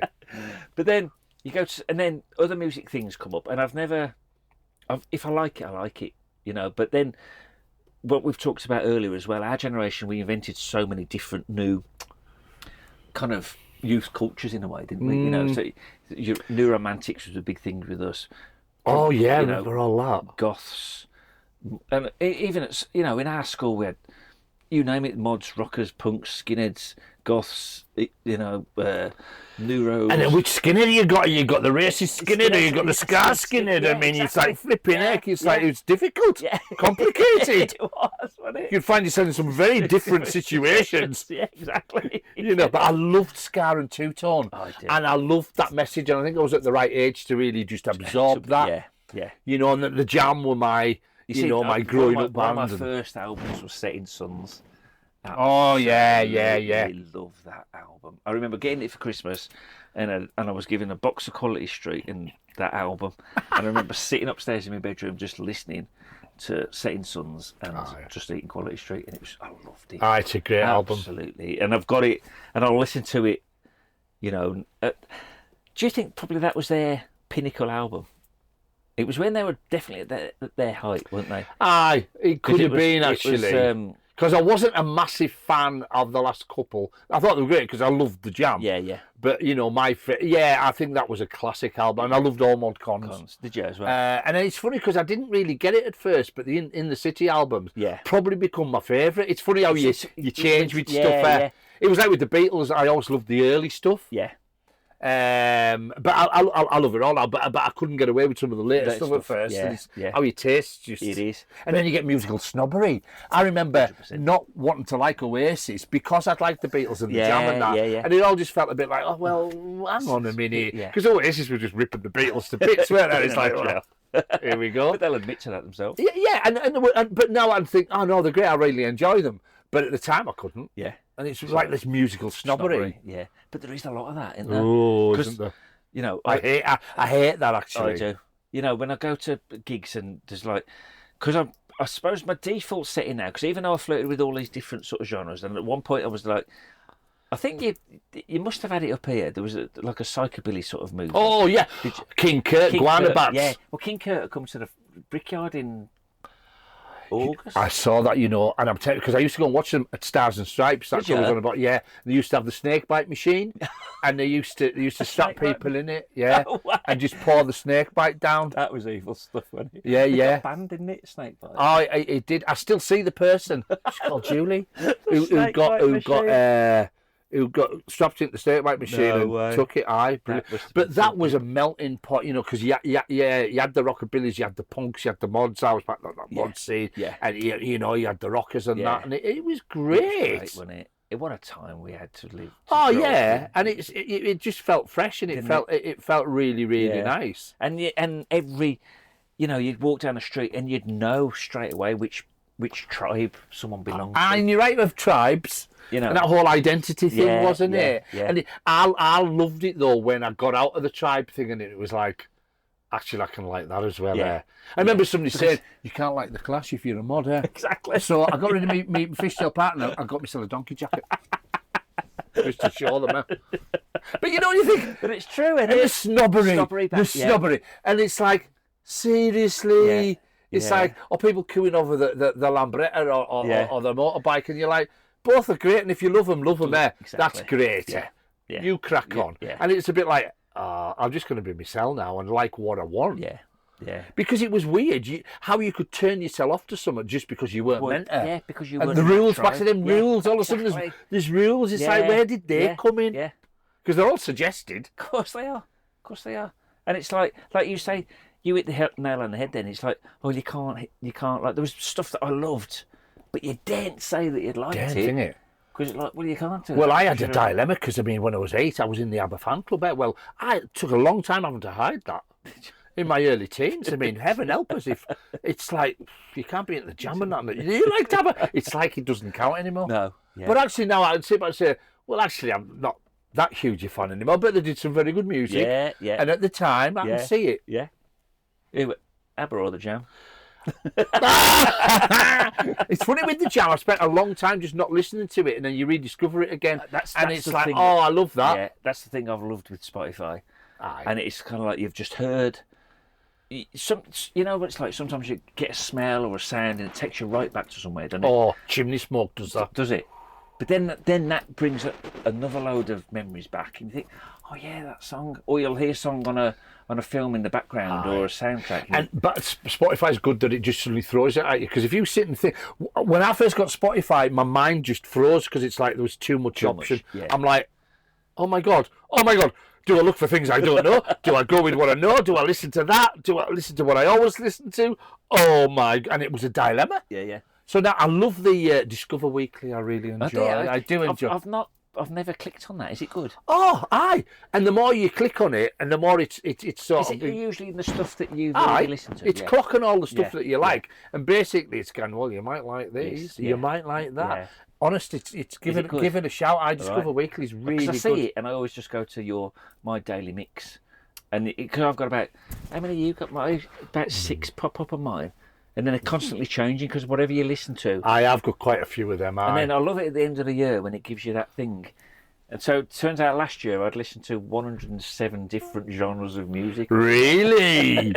Hey, that's good going, actually, isn't it? Yeah. I mean, it is frightening when you go back to the fact the way you could get your music was just by going and buying a record. Yeah. Now you've got all of the music there, and it's like, for 10 a month or whatever, it's like it's incredible, isn't it? Yeah. Now I know there's issues with the rest of the industry side and that. Yeah. But that's what we were talking about when we were saying now that side of the industry's kind of kaput, isn't it? So therefore now they have to make the money on the merch, and on ticket prices, don't they? That's absolutely right. And touring's got more. Touring is a massive thing now, isn't it? Yeah. Whereas in the past it was like, a new album would come out, so the band would tour, wouldn't they? Yeah, it was simple as that. Yeah. So you get a ticket for, like, say, £3, £5. Probably, I think I paid £7 was the most I ever got paid to see a band, and that could have even been Iron Maiden at the NEC when they were sort of. Oh, but that was loud. Well, we're actually on. There's an album called Made in England. We're on it because it was filmed in this. Well, it was. Oh, really? Recorded, yeah. You can hear me going, yeah. I'll bet you can. You hear me whistling. Oh. So, but that's it. So, and then you probably get a T-shirt for. T-shirts are always a little bit more, but it was about a tenner, wasn't it? Now, I went to see a band called Gajiro. They're like a sort of. They're going to sound more extreme than they are, but like a French death metal band. But they're kind of like, to a lot of people, they'll just sound like noise. But if you're in the know, if you're in the know like me, you're a connoisseur. Hey! Then you can tell the difference. And but their T-shirts were like 30 quid. The hoodies were like 70 quid. Aye. And it was like Aye. crazy. That does my head in that. Yeah. It's It was like, like, what? You know what I mean? So, Yeah, and some of them aren't even that good. They're not, are they? You want a quality item, don't you? Yeah, yeah. And you've probably done the same. I've like, you know, when you get all the touts afterwards selling you like snide gear. So I've done that. So you'd think I'd learn, wouldn't you? So I've always gone up and bought a T-shirt. You put it in the wash once, it's like, Ta-da! probably fit Ken and Barbie. Yeah. You know what I mean? Yeah. Or the logo just completely comes off. It's Or a glove. So it's like, it was only a fiver compared to like the 50 quid T-shirt in the venue. But yeah, going to gigs now, it's just absolutely outrageous. Doing anything. Yeah. It's Going to football, going to gigs, whatever. It's a... And it makes you wonder if those sort of, the heyday of the music industry, will these people ever become the multimillionaires that they were back then? I mean, yeah, they're all doing well. They're doing better than us. But would they have become even better? You know what I mean? Do you know? I know, it's interesting that, isn't it? Yeah. How their incomes go. I think even if you're a superstar on Spotify, even then I still think that it's just a pittance that they get really on per click, isn't it? Oh, I mean, it makes me laugh. You know, we've had stuff out on Spotify. Oh, we've got 36 pence. Bloody marvellous. It's like absolutely mad. But it is great, you know, as a local band. You do have a global audience. Well, exactly. And what a gig that is. Yeah. And I keep looking at it, if you produce a song, get it out there. What an audience you've got for that now, more than could ever see you in a room. Because do you still go in and record like a CD, so to speak, or not? Would you still go and record tracks? Yeah, for real. Yeah, yeah. Put them on hard copy to. Yeah, funny enough, because like my son, because I've got like 99 Mr Benz, which I do with Andy Cairns. There's like two of us. Yeah. And it's like a new wave music hall kind of thing. But then I've got a thing called No Rest for the Florists. Right. And it's my son's the sort of engine behind it, and like he's really technical and he can do producing and all of that. And he's created his own little studio at home. Excellent. You know, and he's brilliant at that. So we'll go and record with him. Yeah.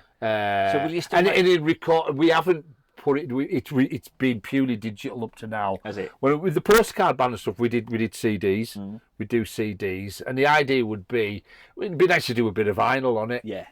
You know, that would be really cool. Nice. That is getting a resurgence, isn't it? A bit of one. Yeah. Because the kids are now thinking it's cool. It's fantastic, isn't it? Because I remember when it disappeared totally out of the shops. Yeah. Or you'd maybe have one thing, yeah. And now it's just come back. Yeah. And it does look more like the old Pink Panther. It looks like the old shops I used to know. And that was the best bit of, Saturday afternoon, wasn't it? You'd be down there spending your pocket money. And it's a thing, isn't it? Yeah. It's like it's a piece of art. Touched on earlier, the artwork involved in album covers was fabulous. Yeah, wasn't it? Absolutely fabulous. Because I kind of. I'm more of a metalhead and a rock fan now. So that's always like my default setting. I love all sorts of music, but if you looked on my Spotify, most of it is heavy sort of stuff, as you can tell by this image that I portray. Not that I'm a cliche of any sort, but I don't look like extras out of Quadrophenia. You remember that bit when in the back of back Black Mariah and the like Sting's and Jimmy's in there? Yes. And Sting goes to give the rocker a cigarette, and then he closes the cigarette case on his finger. And Jimmy's face. It's like us doing here, isn't it? For a fag. Damn it. It's classic. dear. But my train of thought's gone again, man. But that's a good thing, isn't it? Yeah. You know, Yeah. I mean, trains, blooming heck. Because I stopped driving a bit ago, and I've had to rely on trains. Yeah. And they're broke, aren't they? Yeah. Like, trains are broke. Yeah. It's like unbelievable.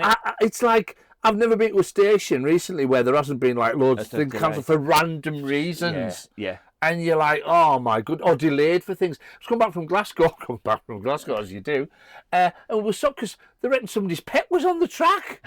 I'm like, what? You don't think what? Seriously, what? You know, and then another we had to get off at Preston, and there's like 4 train loads trying to get onto one train, and you're like, oh no. That hasn't helped us get back. My story about trains hasn't helped us get back onto our train of thought, has it? It doesn't matter. I don't think it really matters. But it's funny because trains, you remember trains, because my daughter, she's currently having a bit of a jolly around Europe. We've got them a interrailing ticket. Nice. So her and her boyfriend, they're off round thinking. So they're sending us pictures. And they sent us one of the train. And it's like a proper good old-fashioned train that we used to have here. You know, the ones with the little alleyway? And then you go into an actual boothie type thing with 3 seats. Oh, I love that. Remember Jimmy and Quadrophenia in one of those, and he put the eyeliner on, and the people with the ball on that, they didn't like that, did they? And then I thought it'd be a good idea to try eyeliner. Bloody awful putting it in your eye, isn't it? Oh my God. It's horrible. Oh my God. I don't know how the girls do it. Like that. No, I don't. I mean, fair play. I think that's why I was never a goth. It's like, my mates were always like, he was like, I had 2 mates and they were like mega goth. So I was into that psychic. Mega goth. Mega goth. Mega goth. Not just a goth, he was a mega goth. That's dark, that one. That's dark. But it was great because back then, you know, nowadays kids can go into any shop and they can become an instant goth or an instant mod or whatever. But back then we had to adapt our clothing, didn't we? So they couldn't have, there was no sort of shoes or anything like that they could get. So they used to get women's shoes, the biggest ones they could find for the feet, snap the heels off them. So then they'd have that sort of pointy sort of shoe. They'd wear their sort of fishnet tights underneath the jeans. And you couldn't buy drain pipe jeans or anything like that back then, could you? So you used to have someone's mom that could turn them in. So then or make the flares going the other way. Yeah, exactly. All cutting. I'm gonna get some flares. I quite fancy putting some flares on. I'd never had a pair of flares in my life till about a year and a half ago, and then I discovered something called Run and Fly. What a lovely company! And I've got 6 pairs of flares now. Yeah. Yay! I'm going to get some flares. Oh, there is, because they swish nice when you walk. Yeah. And in fact, now I couldn't go back to just straight legs. Yeah. I mean, not against them, but I mean, because they are very nice. But now I've gone for flares. Well, I did notice the flary. Did you? I did, yeah. Aye. I thought, you know what? I like a bit of flair. They do. You should see the purple ones. Oh, hey! Corduroy. Aye. Aye. I keep meaning it because I've got this golden pair there for special occasions. I keep meaning to put bells in the bottom there. Might be a step too far, but you know when you think, why not? Yeah, why not? Where's the rule book? Where is the rule book? I might save that for my 60s. Because I want to get my psychedelic 60s. I think. Oh, mate, I think that would be really cool. Yeah. That would be mint. I think so. It's got a nice ring to it. So. And I do think as you get older, up the ante. Absolutely. Because I see, like again, I see loads of people stood in the middle of town. And there was this couple last year, they were obviously tourists. They were both, I'd say, in their late 70s, early 80s.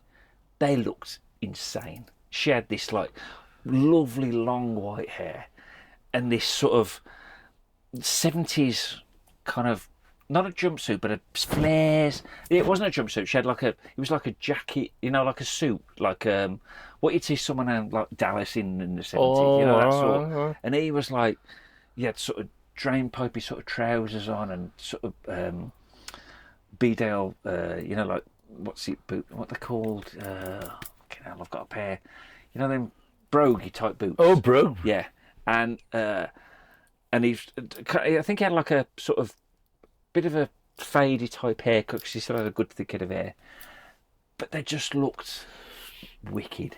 Do you know what I mean? And the way they carried themselves, I think, because when you do something like that, you know that you're being flamboyant. You'll know you're being showy. Yeah, you might as well own it. So you've got to own it, haven't you? Yeah, totally. There's no point being... And why not? Exactly.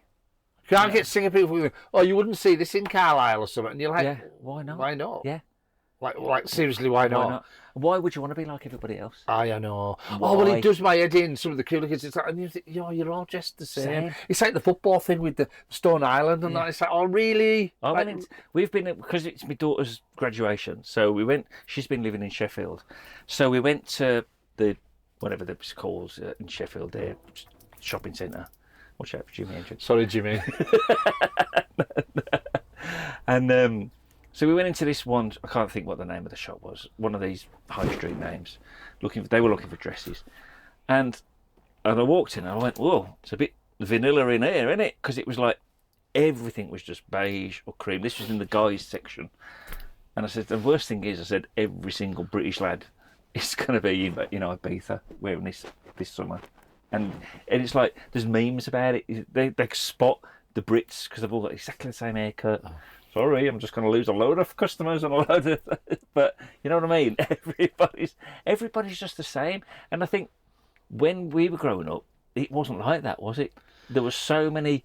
A bit of DIY in there as well, I think. Different cultures. And it's refreshing. There is a bit of a change. There's a few little rockers that are coming through that I've noticed. But do you remember... Did you ever watch a thing called Stranger Things? Yeah. Yeah. I really loved that. Wasn't it good? Really sort of hit the 80s on the head. Well, I was going to say, what it did for the 80s was it made it really cool, didn't it? Yeah. It was like, wow. Yeah. And I remember thinking, wow, because I just felt like a couple of weeks ago now, it's like, this is history. Yeah. Oh my goodness. We lived and it. this is cool, all that stuff, it's all chic and that. Yeah. Like that little, although they didn't have choppers, but they had similar sort of bikes in the States, didn't they? It was all that vibe, wasn't it? Yeah. So it's kind of like, it's refreshing to see that a few kids are breaking the mould and they're becoming their own person. Well, I think what was helpful was there was a lot of new music forms coming out, like punk. Yeah. Like punk, indie, all the indie stuff, like the Smiths. And the new romantic thing. New Order, with the I used to love the Smiths, like. Did you? Yeah. I know they're like mustard to people, but I think it's because they're so miserable, it's happy. Yeah. I was never a massive fan at all because it just was too... I've never been a big indie fan. Right. I'm still not massively, but there was a TV show on, or a film on Netflix or something like that, and the Smiths were the kind of background music all the time. Right. Now I'm not sure if it's that one. You know that film that came out, and it was about a lad who went to uni, and then he makes friends with this rich kid and goes back to his stately home. And then they all end up dying, and he ends up inheriting the house. Oh. Spoiler alert for people that haven't watched it. But whatever it was. Whatever it's called. Just Google that description, you'll find it. There's a lot of quiz moments in this. I like it. There's a lot of... It's a very interactive show. It's just people just fill the comment section. You should have said this, you should have said that. But no, and it's kind of like, I was like, oh, actually, that was pretty good, the Smiths. And it was like... And it's a context though, isn't it? I'm like that. If you hear a piece of music with a bit of footage, it's like, oh, you can completely see it in a different light. Totally. Completely. Like any Quentin Tarantino film. Yes. Oh, crikey, yeah. Classic. It's like, all of his soundtrack is always to the point, isn't it's it? fantastic. It's awesome. And the amount of times I'll just type in, and I'm, when you're in a certain sort of mood, I think, I'll just type in on Spotify, Quentin Tarantino, and then a good playlist. Well, it's like a funked up kind of like spaghetti westerny kind of thing, I think. Yeah. They all are, aren't they? All of his sort of films have got that same great sort of, soundtracks, aren't they? Absolutely brilliant. And the same guy that did Lock, Stock, Two Smoking Barrels, that had a really good soundtrack as well. I thought I really enjoyed that one because I think he used a lot of he used Ocean Colour Scene a bit, didn't they play the... right. I think they played the sort of intro song to it, the intro side to it. But again, just it got it to a point. And when you're watching it with film, it all ties in perfectly. Oh, it does. Well, talking about film and seeing things in a different light, because you ever seen The Last Waltz? That's the band's last gig. It's got like Dylan and this, that, and the other. And, anyway, it was a sway the music. I'd never really got it. I thought it's a bit middle of the road for me and that. But seeing in the context of a Scorsese film, The Lost Wars, it's superb. And it just opened my eyes to some, like music on its own. I was like, nah. Yeah. But just the atmosphere it created, and them doing it live, and the way it's on, it's worth really a look. Good. It's absolutely wonderful film. Excellent. Well, talking of music, because I always get my guest to choose 10 to 15 songs, because I've got a Spotify playlist. Oh my holy Lord! Runs alongside the show, so I'll be interested to see what yours will be. What, do I have to pick them now? No. Phew, because if you could ask me the same question and I'll give you a different list all the time. Yeah. Oh, I'm already thinking. So. Ooh. So I'll send you the link. That's exciting. I'll send you the link later. Oh, that's exciting. Because I'm into music. It'll have the Jam on and the Beatles, I would imagine, somewhere down the line. But there's going to be some good curveballs in there. Yeah, I want a few curveballs. Oh, there will be. Because I've had some guests on, and they've come up with some crazy choices that I would not have thought in a million years they'd be listening to. But back to Spotify, that's opened my eyes, because if I go down the rabbit hole and go on, you discover weeklies and that, and it'll take you on, and after the amount of time, I better like that. That and like Six Music does it as well. It's like, oh my goodness, I've never heard that before. I'll have that. Yeah. It just takes you somewhere else. That's exciting. I love that. Like the Dead Hard stuff like it's like, what's your favourite film? It's like, It depends, doesn't it, on what you feel at the moment. It does. My someone asked me what would I take, the 3 songs I'd take to a desert island, this lad that interviewed me earlier in the year. So, and at the time it was 3 albums I could choose from. So at the time I chose Black Sabbath's first album, Quadrophenia. Whoa! The double album. Yeah. And Slayer, South of Heaven. Oh, good heavens. Wow. So, all kind of... And I think to a degree... Now, he asked me that in December time, and perhaps I think my choice would be... It might, because seasonally, do we change slightly in our minds, maybe? Perhaps. But I think I'd still pick those now if you've asked me. Think how wrong a Christmas song would sound now. Yeah, totally. Even though... what's Slade's one? Because I get it mixed up with Roy Wood's Merry Christmas. Is it? Yeah. We should go for Christmas every day. Merry Christmas. Merry Christmas. Yeah. You know that one.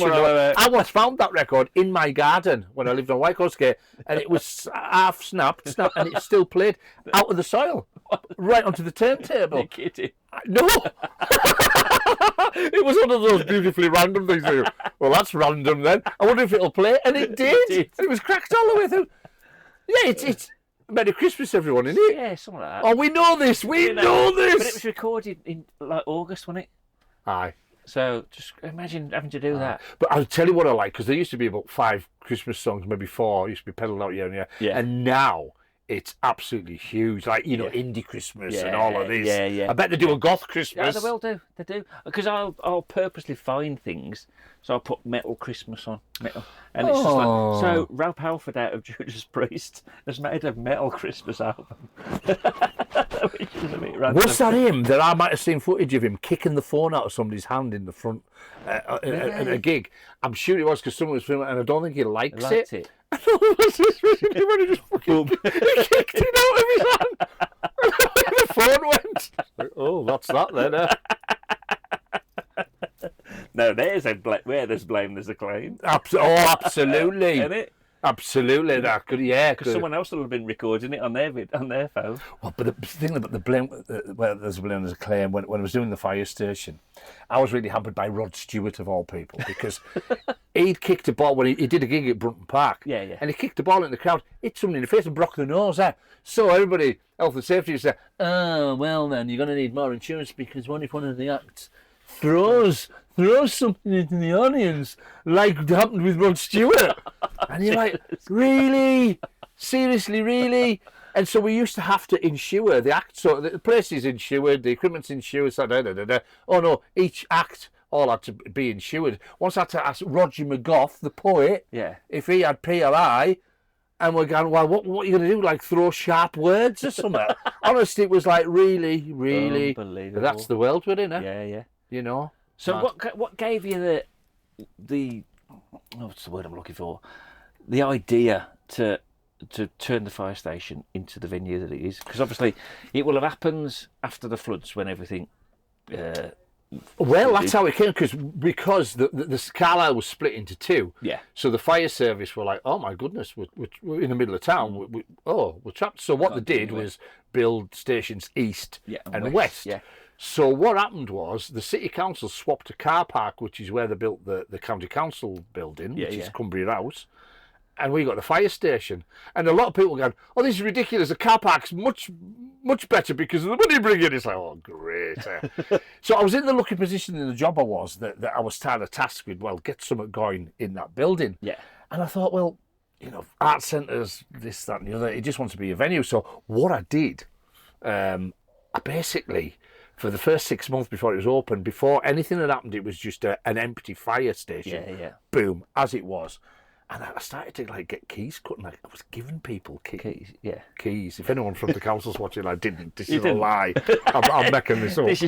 But I had about 3,500 people through the doors there, and it told us exactly what to do with that building, and it was not a lot. Yeah. But have variety. Yeah. Where I saw people going, it's like you could see where we need the stage. Oh, there. Yeah. We don't need to, and basically people were telling us by what they were doing and what they weren't doing was don't touch it. Yeah. Leave it industrial. Yeah. And I loved that. Which it still is, isn't and it? my inspiration was back to we hit on it before about the bypass, Carlisle being a bypass, and having to go to other cities to watch stuff. Yeah. And it was like, well, I want to add to the reasons why you don't have to leave. Yeah.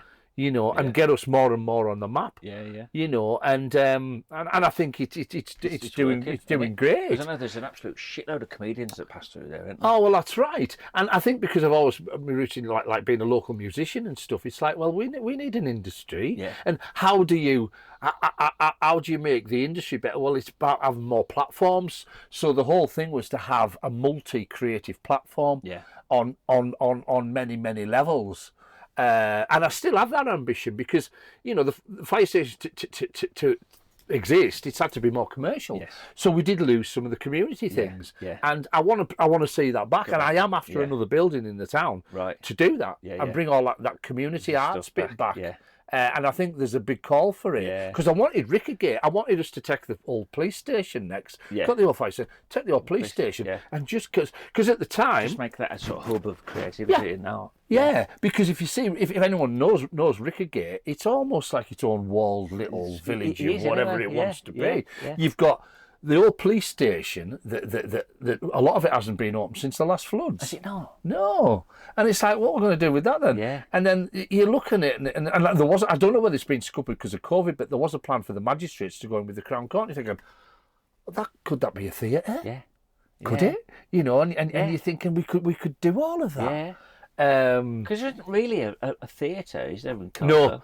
No, and Which we is don't. unusual for a city. Well, isn't one it? of the things we're trying to do with the fire station is can we prove or disprove that there's a need and a will for a theatre in Carlisle? Yeah. But we couldn't because we didn't have enough room for wings. Right. So actual theatre didn't really work. We had bits of drama in. Yeah. We had bits and bobs, and but we couldn't prove or disprove the theatre. But I think, damn right, it's the thing though. If you put the right things on, folk are gonna go there. Yeah. We have a huge catchment area in Carlisle, whether it's for music or it's for the football or whatever it is. And if once we get shops back for people coming to shop, exactly. Well, it is. I mean, because when I go to the big yard, whenever there's particular bands on, there's so many Scottish accents because they come down from, the Borders, from Gretna, from Dumfries even. Well, we had that. Our audience we had a huge Scottish audience, and they still do. Will and Maxine who run the fire station now. You come from Annan, it's like half an hour. Yeah. It's a piece of piss. Yeah. And then you've got the east and west side. Well, you got west. Yeah. The link with West Cumbria has always been brilliant. Now, I've always thought, it's been more vibrant in West Cumbria. And back to the thing of like, why do you want to do the fire station? It's like, well, we needed to, have more stuff going on because I used to go out and do stuff in West Cumbria. It was like bouncing. Yeah.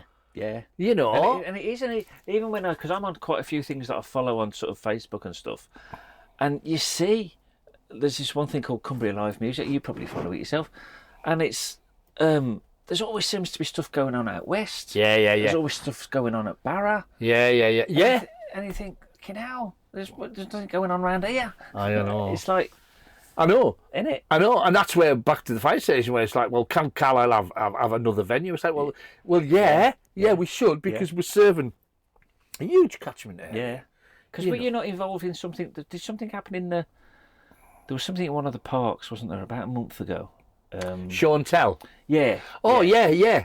So idea around that was basically putting together, you know, the marketplace thing where people are giving out information, advice, signposting. Yeah. And it's like, that's great, but it's like, how do you attract the people who'll never go to that area? Yeah.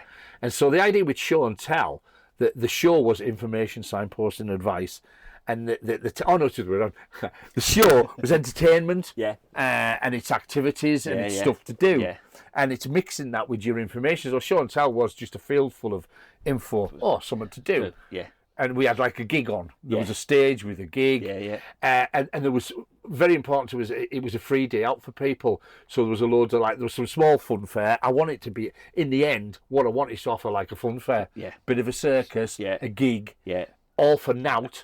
And then when you're there, you might pick up something that's useful to you. Exactly. But what I want to do going forward, I can't say too much now because I'll get chinked by too many people, but there's a building and laughter in the city now, and I want that, and I want to do that kind of concept, but in a building and get as near as possible to have 24/7 like creative community drop-in. Right. Drop-in, cool. whatever word you want to use. Yeah. But somewhere you can go. Yeah.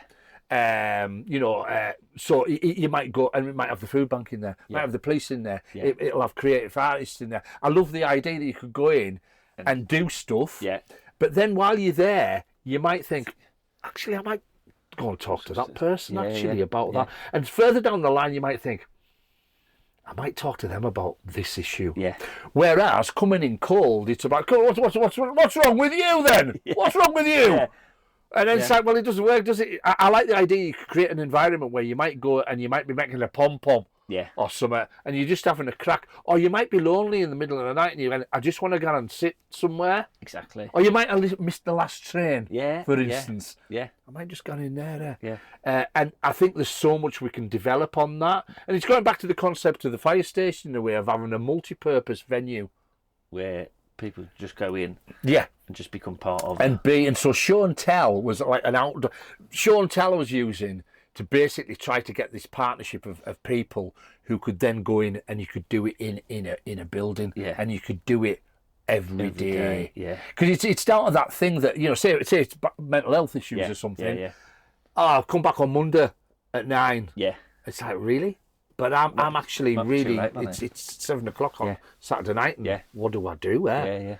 You know, so I mean, it's very ambitious, but I'm a great believer in just talk it up, go for it, because if it feels right, and it is right, then it should work somehow. Yeah, totally. You know, and that's the ambition going forward. To have somewhere you can go in and do a multitude of things. It might. I'd love one day to have you could have a community record label in there. Yeah. You know, why not? Yeah. You've got active artists doing the thing. You can have a local gallery in there. You can have all of that. But then behind that, there's information. You all right? Yeah. There's info and there's stuff you can give. Whereas you wouldn't necessarily go to a place that's just full of info, just for the sake of having info. And that kind of difficulty of going to somewhere, and it's almost waving at the door, like, look at me, I've got an issue, and I'm going in here. Yeah, I'm going in here, but then you go away again, and then it's like, but it might not be then you need it. It might be 2 o'clock in the morning. Exactly. Yeah. You know, so that's what we're going to try and build up, and that's what show and tell was about. And it was we were so lucky. We had the first one made. We'd done 3 what I would call practice ones in community centres to begin with, and it was kind of terrifying because the vision in my head was never going to be like what was happening. But the Bits Part one totally worked. Was the weather in your favour? Yes. Yeah. And I mean, as we know in this country, if the weather's nice, it's an event in itself. So, I mean, people reckon there's round about the 4,000, which is ridiculous. Wow. And it was packed, it was jammed. Wow. And I loved it that everyone that came that was offering something enjoyed it, had a good day, and everyone that was coming to just be there feedback was great. Loved it, and it was a good family thing. So we're doing another one September the 1st actually in Bits Park again. Yeah. We might look at, and so you're going to do at least 2 a year to begin with. Yeah, well, what I've done, I've kind of I got it going, and now I've given the idea to a like a third sector organisation called Carlisle Matters. Right. I suppose in my job, you build them up, you build someone up, you get it going, stage, and then you innit? get somebody going, and then I'll come back in and support it. Yeah. And I think that, I don't know whether they want to do 2 or 1 a year. I think I'd like to see 2, because I like the idea that you do something pre-summer. Yeah. Right, what are you doing this summer? Let's get active for that. Yeah. Then you do something pre-winter, and it's a bit like winter resilience. Yeah. Getting ready for winter. Yeah, yeah. What's the crack there?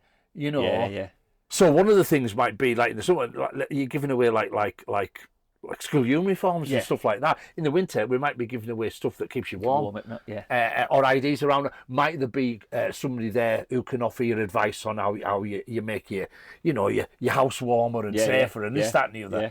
But it's all of that. I've said it very badly, but it's just a load of ideas that can all come together. Yeah. So it sounds good though. I hope so, and I really believe that you just got to keep going for stuff. It's a massive thing to do all at once, but I think if you just chip it away. Because how long,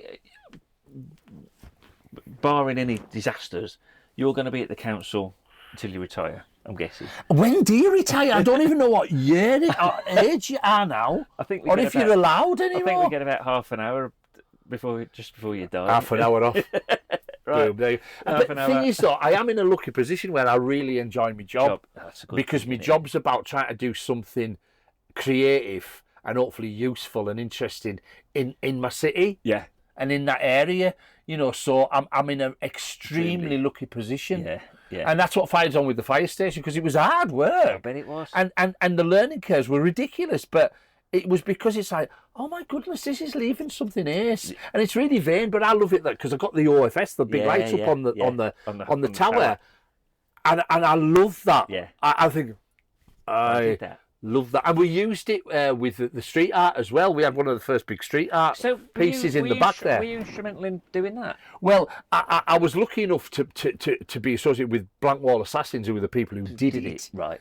But I linked up with them on a couple of projects, and what a joy! What an absolute! Isn't it great when you see them things now as you're driving through? Oh, I love it. It's fantastic. I totally love it. I think the city itself lends itself. Oh, it does. Well, I remember the battles we had though. People going, well, you can't do that because all people will do is vandalise it. Yeah. And you're going, no, actually, it's one of them crazy things, but they won't. No. They will. But they haven't. Yeah. People haven't. No. And I forget how many pieces, but we've got a load. And because we had now to start with, it was great because Carlisle suddenly started to become on the street art map through Black Wall Assassins and the great stuff they did. Yeah. And they're bringing real quality artists from all over the world. Yeah. And it's like sublime. And all of it, there was, what year was it? And there was twice we had like the 2 best pieces in the world. Best pieces, yeah. And it's like, that's epic. Insane, isn't it? And it's absolutely, and we've got a lovely trail now of them. Something I'd like to do to work alongside it is do little street art. Yeah. I haven't got around to doing it, but like using mosaic in like the cracks in the pavements and we've seen people do like say there's a crack of a wall and in resin you put a bit of Lego in it. Yeah. Back to Lego, you see. But just little bits and bobs like that. So when you walk, you've got an interesting sense of place. You know, it's a bit like Manchester do with the Northern Quarter, and it might just be painting up and funking up a bit of the street furniture. Doesn't it make a difference? Don't know. I love the Northern Quarter. I discovered it about 2 or 3 years ago. Oh, it's gorgeous. And now it's like, I love it. I love it. And back to show and tell. One of the things we did a massive yarn bomb. Yeah. And that's it's a big knitting bit, basically, people crocheting. And we did a lot of what's called Mare's Walk. It's one of the paths that goes down with the trees, and we managed to cover like 10 of the trees and put pompons in between. But what we're doing for November is, for the whole of November, we're going to be doing a load of street furniture with like crocheted poppies. Excellent. And in front of the old town hall, we're going to have this like field of cascading poppies and all of that. Excellent. But we're going to keep going. You know, and that's one of the ideas I want to bring into this hub idea. Do you not think as well, though, the more things you do like that, because you're going to have your sort of core of people that always get involved, I'm guessing, aren't you? But then the more that sort of gets traction, more people want to get involved. Well, I want to start with it. We've started with smaller figures because I came in.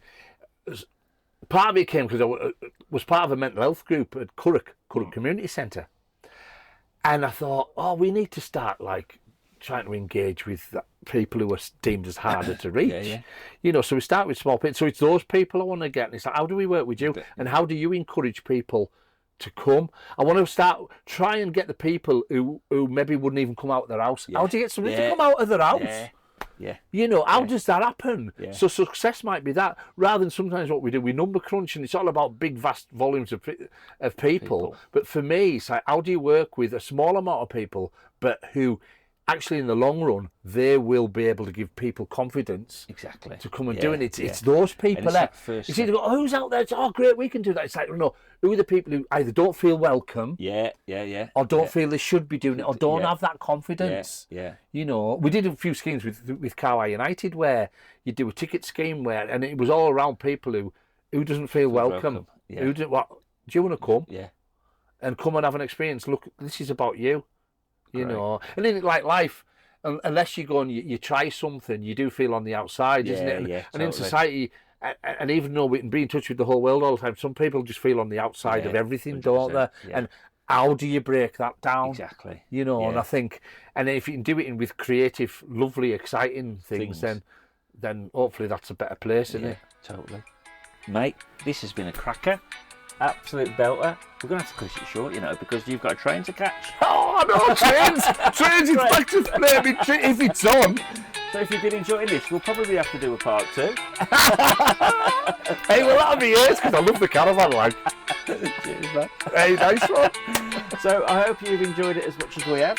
We've had a blast, as you can probably tell. 2 men not getting drunk on vodka, but drinking water. And if you ever liked it, you know what to do, guys. So, as usual, thanks for watching, thanks for listening. Thanks, Steve, for coming on the show, man. Cheers. And we shall see you next time. Leave some comments and that if you liked it. Remember, stay curious, and I'll see you on the ice. See you guys. Awesome.